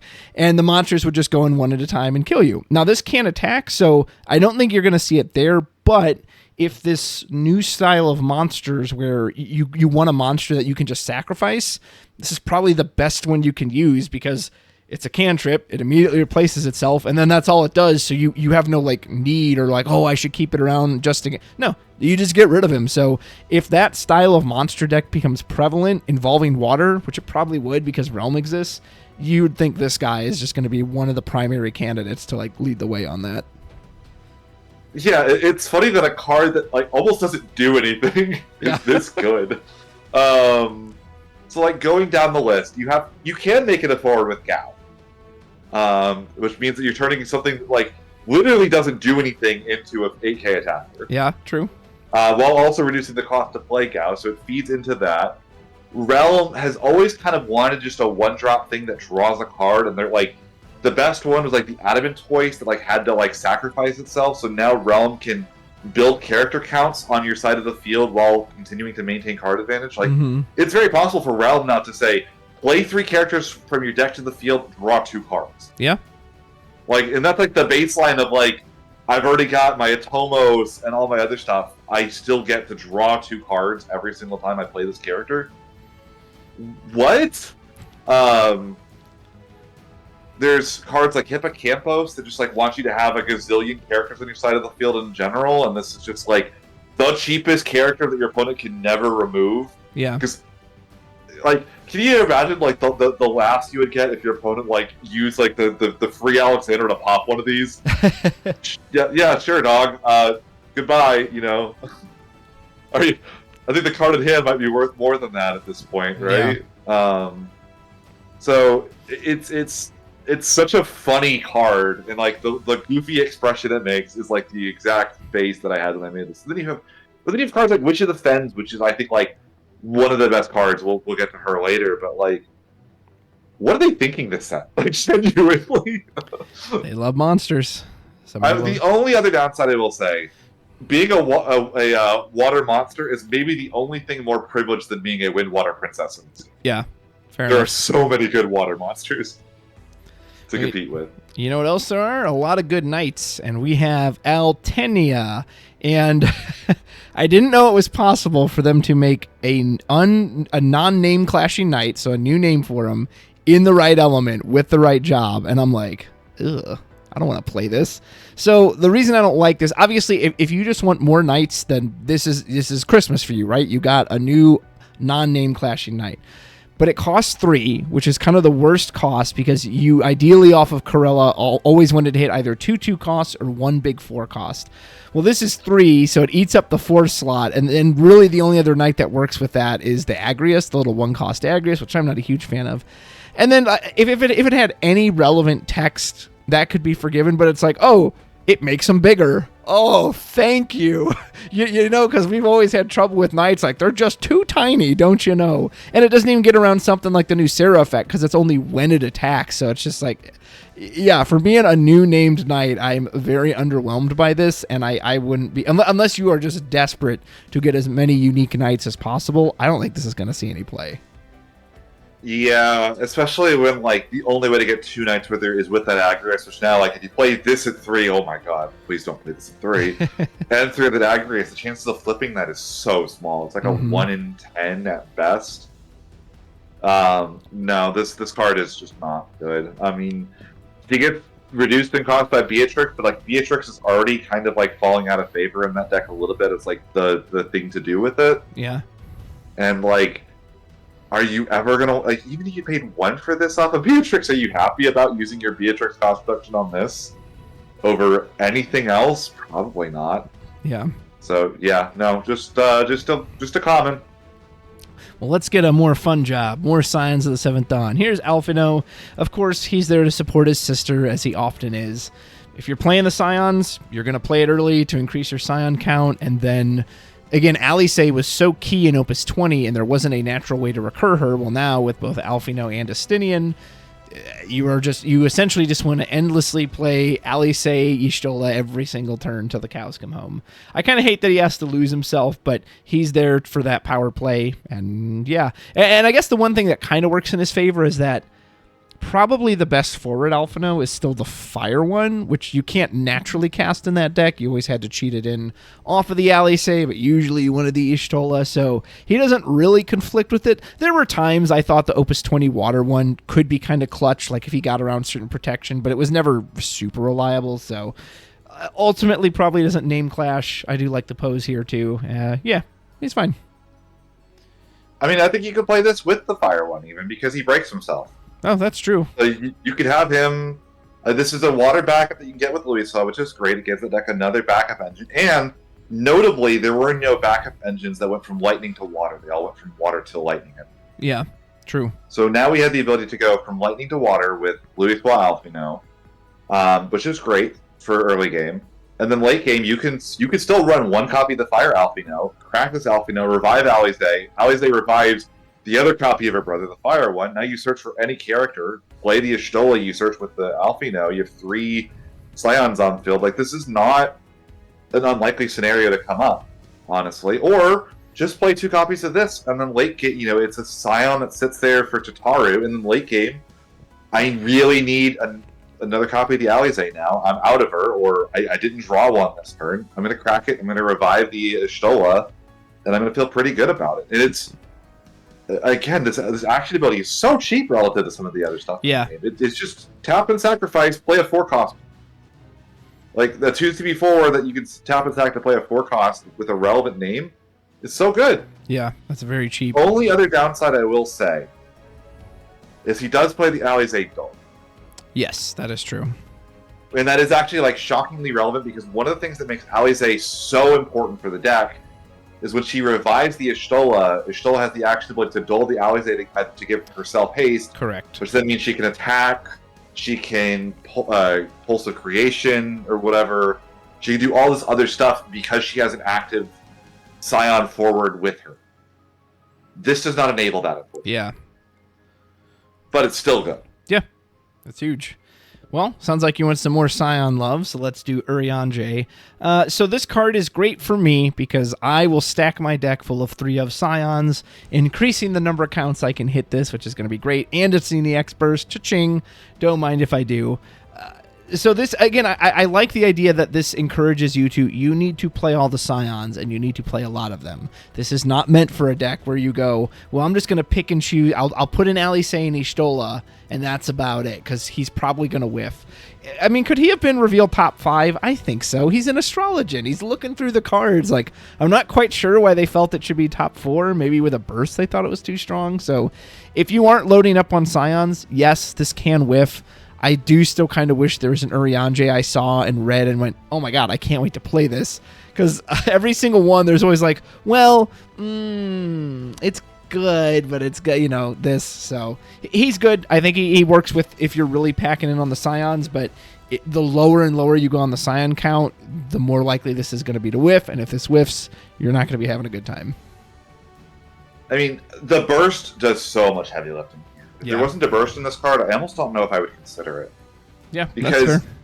I think it will be a horrible feeling that if you play a deck with 20 Scions, he's still going to whiff, 1 out of every, 6, 1 out of every 7, that's not like, those are good odds. I mean, we played Corilla, and Corilla obviously, better than just about anybody how much Corilla, she occasionally betrays you. But the difference between Corilla and Urianger, Corilla, when she hits, she wins the game. When Urianger hits, he becomes a 1 CP backup. Yeah. We talked about how, playing Kryl was really, scary because she's a 3 CP backup that doesn't guarantee you any value. Yeah. This is kind of that, but Urianger has a chance to not have any value. And that's the big thing, the big hang up for me is sure, even if I play 20, 25 Scions, he still can whiff. And I just, the burst will make a lot be forgiven because even if you whip it, then maybe he'll hit a burst later on in the game and he'll save you. Yeah. It's also nice that he can get backups too. You could play this, get a Tataru or that Kryl or an Alphino. That does a lot too. To really kind of alleviate some of the bad feels of this card, I think, is inevitably going to create when people play him and go, "Oh, crap." Yeah. I really needed that to hit for me to have a play here, and I don't have one. So, I wouldn't it have been out of character for him to cascade into the next Scion on top of your deck? I don't think so. I think that makes sense with the way Astrologian works too in the game. Yeah, like just like reveal cards. And granted, that maybe they really don't want you doing the thing where you play 3 Alize, 5 Ishtolas, and like a Grahatia or a Alfino, right? But I don't even think that would be that like broken to let you do that and enable that. Yeah. So, I mean, he's solid, but I am sure there's going to be a game on stream at Nationals or somewhere where he's going to whiff and cost the player that played him the game. Yep, I will think of you when he does. and again, for a much lower payoff than other cards that can whiff. Like Giga Wall. Again, Giga Wall, Gorilla, these cards are so impactful in comparison to this. And the downside of him whiffing is almost as bad. Right. Yeah. So. Next, we have, I didn't even realize this was a legend until just this moment. This is a young Exen Melee. I've never played 11, or I've played very little of 11, so you have to forgive me for that. So, this one, along with its partner, obviously they go together. Really nice art that kind of, it makes one big picture. It's hard for me to be excited about these because I just don't like crystals. That being said, if you like crystals and you go, the payoff for this is clearly huge. The first crystal ability, where he just becomes a 9k, can't be targeted by abilities, is massive, and it doesn't end at the end of the turn, so it's just this insane protection. And then the action ability after that is crazy. Like, the only restriction is once per turn. You can do it during your opponent's combat phase. That's strong. What do you want to get off of it? I don't know, Glaciella maybe if you're doing super crystals, Ceramobius, maybe some other fun, kooky Waterford you can think of. To note, it is cost 3 exactly. It's not 3 or less, so he can't, tutor into other versions of himself or other 2 costs. But so, again, if you're into the crystal thing, this is clearly a great, great payoff for it. I just don't like crystals myself, so I feel like it's tough for me to evaluate this card. So I'm going to turn it over to Ghoul. Tell me about this Water Legend. I actually really like this card. Which is funny because I don't like Magissa, and this is kind of like a different flavor of Magissa in a way. Like, instead of like I'm gonna ping my thing, I need to like have a crystal and like pay 1 water to play the thing. It's a little bit strange. You have to get the effect off twice, I think, for him to pay for himself. Mm-hmm. And I don't know how realistic that's going to be sometimes. Now, that first action that makes him untargetable does so much heavy lifting here. Like, the dream here of turn 1, Oracle Actimel. Yeah. And then, like, your opponent now, like, well, I can cloud it, but then they'll, just protect it with the ability in response. And then, like, as long as you can hold that crystal in reserve to make him untargetable in response to anything your opponent does, it's effectively reads untargetable play a water forward. And there's, like, a shocking number of 3-cost forwards that deal with crystals specifically. Glaciella is the big one. Ceramobius would be really, really strong in a deck like this. You could go there's the clear intended partner, which is Rahal, which gives you 2 crystals. It's like the relevant text. There's the Crystal Realm, that bounces the character and gains a crystal and then can play monsters from the deck. That could be really powerful here as well. That gives you another crystal, the ability to reuse an entry ability of a forward, and you can also maybe play monsters in the deck as well, which you start getting this very weird, confusing deck build, and I don't know what an Exen Melee deck looks like. I just know that there's enough text on this card that's good that something has to be playable because of it. Mm-hmm. Yeah. Well said, well said. Well, it sounds like we need some more monsters, but first, the Dancer. It's insane how much work they want you to go through for just a 4K reduction. Yeah, this one's not very good. It is a Dancer, though, I guess. It is a Dancer. It's the raw. Why is this not in Win? There are no Win Dancer backups. If there was you could put a vanilla 2CP Win Dancer backup, and I would be fiending for it. Yeah. I would do anything for a blank 2CP Wind Dancer backup. Maybe. And they don't exist. Maybe in a future set. There's already an okay Water Dancer if you're trying to do Lilith things. And granted, the more dancers you have, the better the Lilith deck gets. This is a card name dancer for Lilith, that meaning that Lilith can dull it to her action ability, which is huge. It reduces the cost on the wind standard unit dancers, where it becomes a free forward just by having this out. That's also huge. You can stack your deck now with having 6 standard unit water dancers now, which is great. But my god, they want us to play wind in that archetype so badly, and they are not enabling me to play wind in dancers. And I hate them for it. It's so frustrating. And that's certainly more than this card deserved. Next we have Gizmaluke from Gizmaluke's Grotto from Final Fantasy IX. Kind of fun he gets a card. So I feel like I just keep repeating myself about all these monsters, but they're all kind of written the same way. If you're going in on the super heavy monster plan, this is going to feel really good if you tap 2 for this or pitch a single card and then he adds a card back to your hand. However, if you were nervous about Urianger's Reveal 4, this is Reveal 3. And the less and less you get, it means, you can do the math of how many monsters you need to run to reliably get this guy to hit. He's probably going to feel better early. Gosh, what if you draw this later, though, and maybe there's not many monsters in your deck? So you've rubbed them all out. They're all gone. Exactly. Yeah. So he seems kind of like, compared to some of the other ones. But I don't know. Maybe if you're that into monsters and your whole deck is monsters, then obviously he's going to replace himself, which is really nice. Yeah, this is a weird one. Just like, it's a pretty solid one-of, I think, in a lot of water monster decks. I mean, it's not multiplayable. And the other problem with this, in water specifically, it's funny, if this was in any other element, you might, really consider this.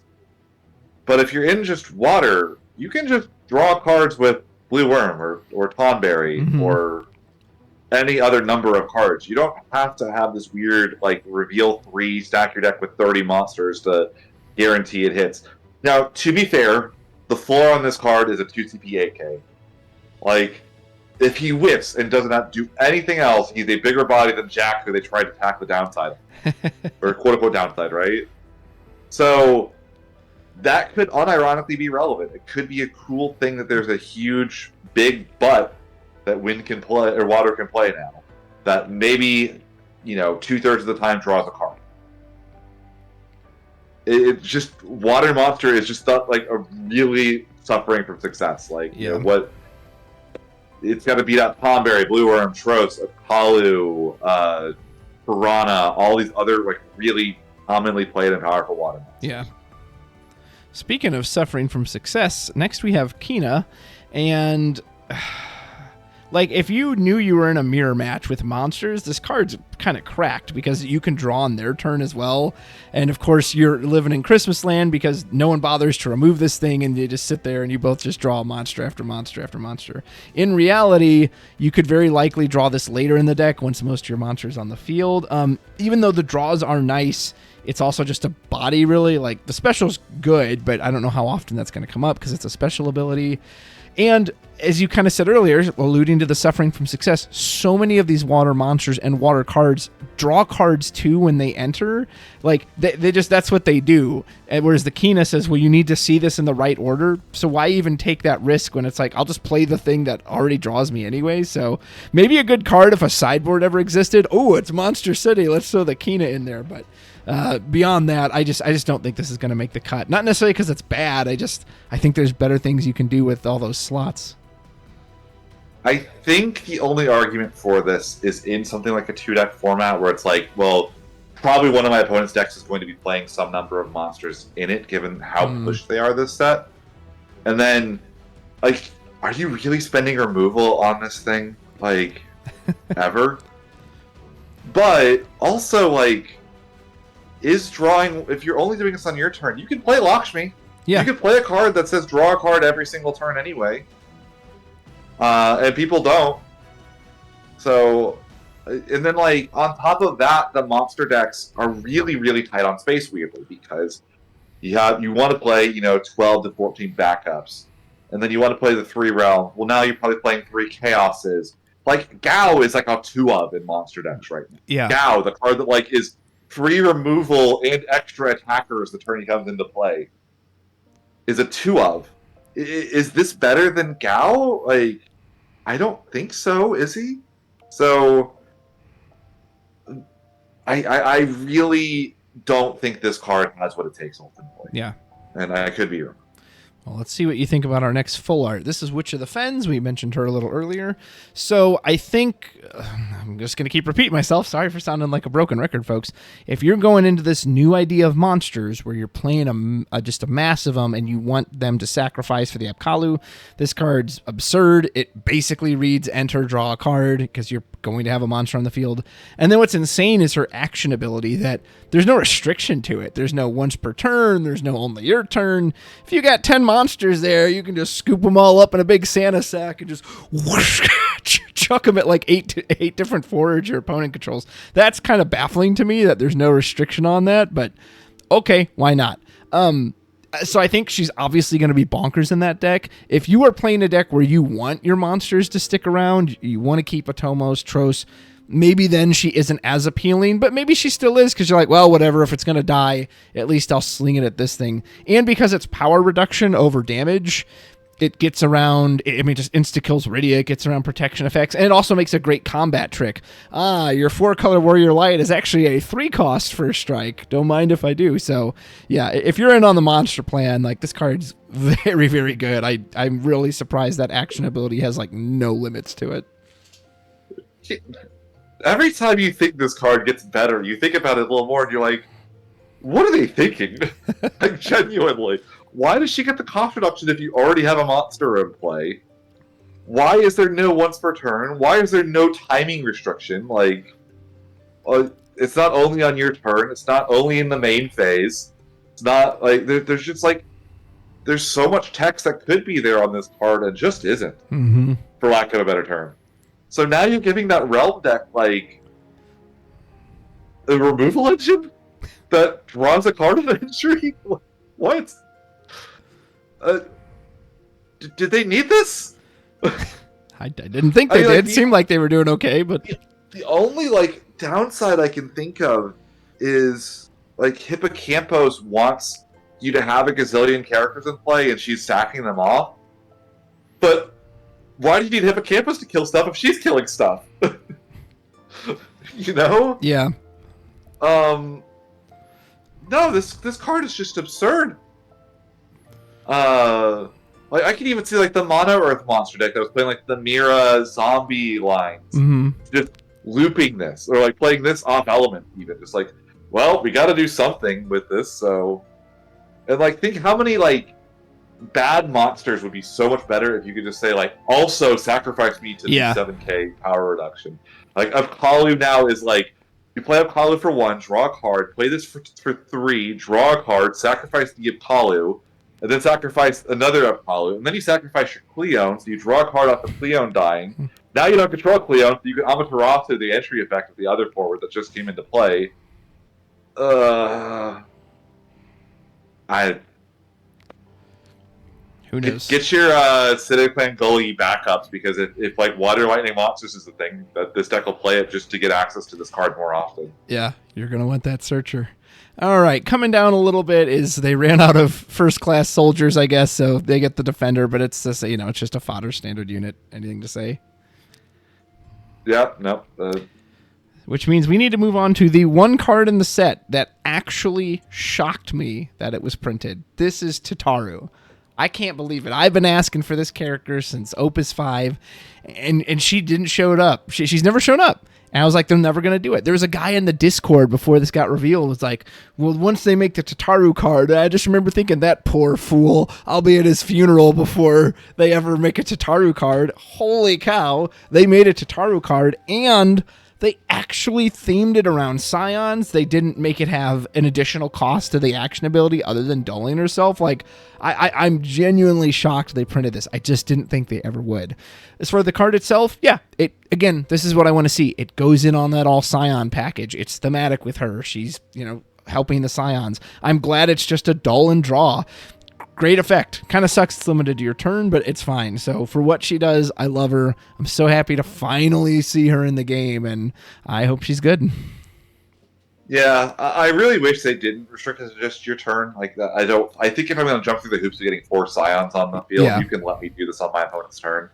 The effect is really strong. I do think you probably need to be playing some number of Scion backups for her to work. 2 herself plus another 1 is probably what you need. So like Urianger or Alfino need to be backups. That way, when you play your Alize, you can then draw with Tataru and make, like at the end, you're in the same turn that you do that play. Mm-hmm. Yeah, I love the thematics behind the card. I like the idea that like if you have the other Scions able to do stuff, she's able to kind of do things in the background and make money for you. That's like such a good, like the flavor on the card is on point. She's just generally pretty good. I mean, the only other question I had is like, how many draws are we realistically getting off of her in a game? And like, what's the number of draws you need off of her to feel good about using her with this action ability, right? Yeah. And again, worst comes to worst, GCP Scion backup. That's probably relevant and good. Yeah. Sometimes, right? But if you're thinking further, like if you draw the first time, you've now put 3 CP into Tataru and you've drawn a card. So I guess you need to do it twice then, and she becomes free. She kind of goes down like one every time you do that. So I mean, I don't think she's the best water backup ever printed, but she's good. I know who else. I would say I did just have a Lena yesterday. My opponent drew 5 cards off of their Lena deck. Oh, jeez. So, she's got some heavy lifting to do to ever catch up to that. Yeah. Well, Lena's in her own class, and maybe this next card, our next Water Legend's in her own class too. This is from Melda. So this counts all character elements, not just your forwards. So if you have a Shantoto on the field, hey, guess what? Your Sword Saint is online. I think most people thought of Warrior of Light, 4-color wool, because he immediately satisfies the condition for her. And both of her effects are nutty. At minimum, assuming you have Warrior of Light, she says shrink something by 8,000 every turn, or play the best card in your hand for free, as long as it's 4 or less. You know what's funny, though? Despite how nuts this card reads, I don't know if you would even put this in Warriors of Light. Not because it's not great, but that deck is already so tight. Like, I don't know if you want something that's technically a little conditional. Maybe not. Maybe it's going to be so strong that you just absolutely would. But if you're playing any multi-element deck, I think she's a shoo-in. Now, you do have to be a little careful because a card like Leo, he doesn't actually give the backups all the elements, right? He just says they can tap for that color. So something like that isn't going to trip. I don't know why, and maybe I'm just being overly cautious, Ghoul, so you can tell me if I'm wrong. She reads amazing. I think she is. And yet I'm not going to be surprised if, like, for whatever reason, she just doesn't show up in the capacity a lot of people think she will. What do you think? Yeah, that's a lot of my similar thoughts on the card. Like, the card it clearly has a lot of very powerful text. I mean, if you have, like, turn 1 backup, turn 2 Shantoto, turn 3 play this, cheat any 4-cost character you have in your hand into play, or kill anything. Yeah. For a 4 CP forward. And they also have to kill it or she's going to do it again. And I still don't think I would run this in Rapid Control. Exactly. Just because that deck is so tight for slots. You have to play, so many other cards. So now the question is, where do I think she fits best?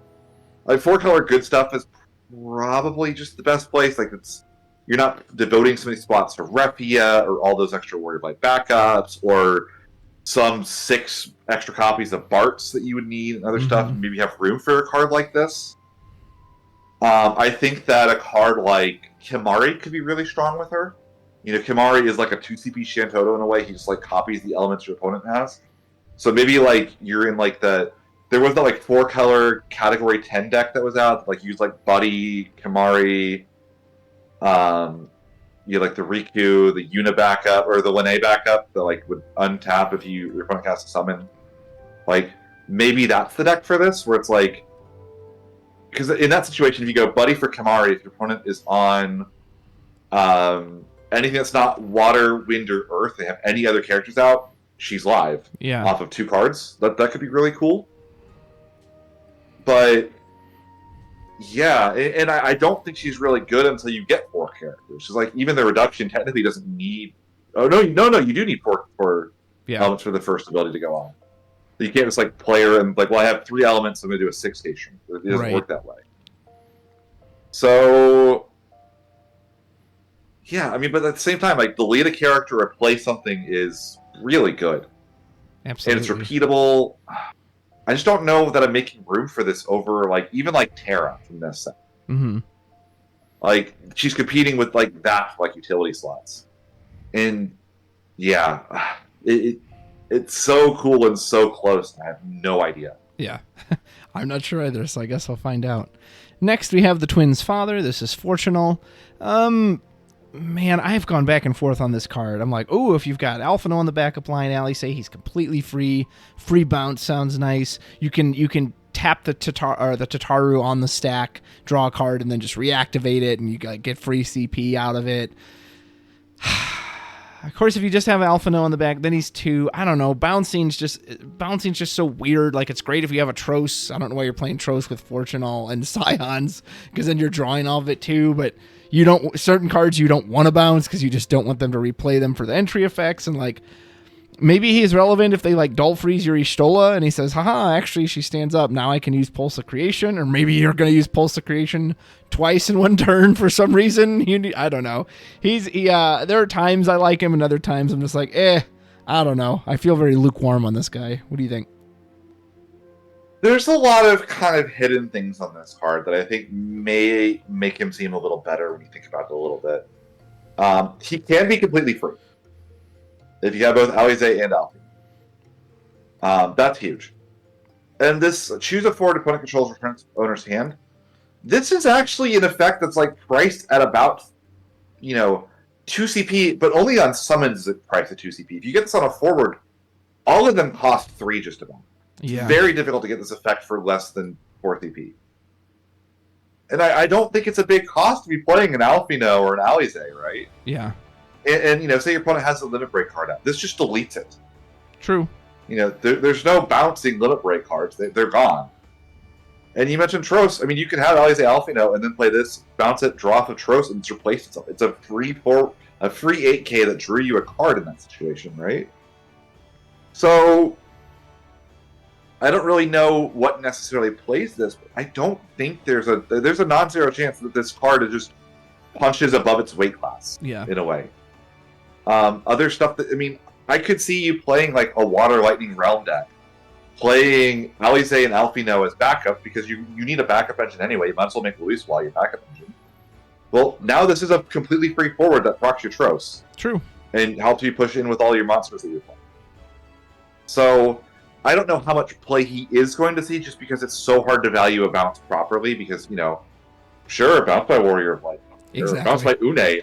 I'll happily replay my Une and pseudo break more of your backups. So it's very, very interesting. I think one that'll be a little easier to evaluate is Portia, not the car I hope to own someday, but the Dancer. Just a great card for Dancers. Draws a card, has another form of removal. Is this going to make Dancers a thing? I don't know about that, because I feel like they still kind of have the same strengths and weaknesses they've always had, but they are very grateful to have another forward that doesn't name clash. So if you're playing Dancers, you're going to be driving this Portia. Mayakov Liliset is still good. That's the thing that's so obnoxious about Dancers. Mayakov Liliset is still just an FTK for some decks.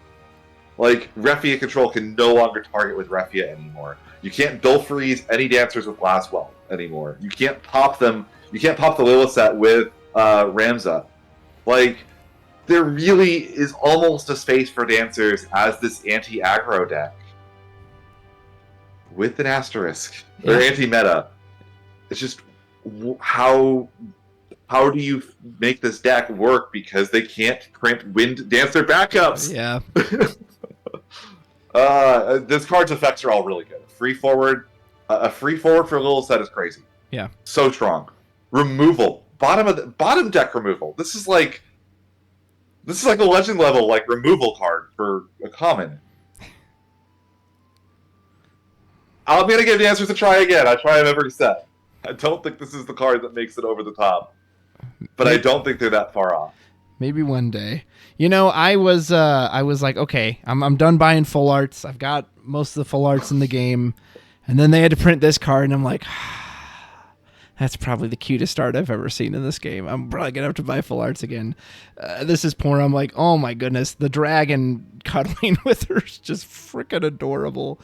We kind of touched on this with the Palom. Maybe this is the poor. Again, I still don't really know what the combination is of these twins versus the 15 legend twins that you want to play. This one really enables the Palom well, and it means it takes less damage, which is really nice. So I'm not going to say much else beyond that because it's still the same boat. There is some combination of twins here that is going to be the best version of it. I don't know what that is. Freaking adorable card. Yeah, I mean, I think it's just funny that I think this is better than the Palom because, again, putting the old Palom to 3 counters versus putting the old Porum to 3 counters, the old Palom goes from being very small ping to being a nuke. Yeah.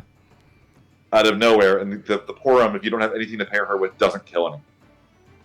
So, I'm very happy that this card is playable. That's all I'm going to say. It's like the other problem is like Porum has a tendency to get so many. Randomly, Porum has like 8 playable cards. Yeah. Someone on the team really likes her. Next, we have Oracle back up. We'll skip past that. This is young Rahal, and obviously he goes in with young Examele, the other Griffin Knight. He clearly he's like kind of intended to be brought in off the other one's action ability, right?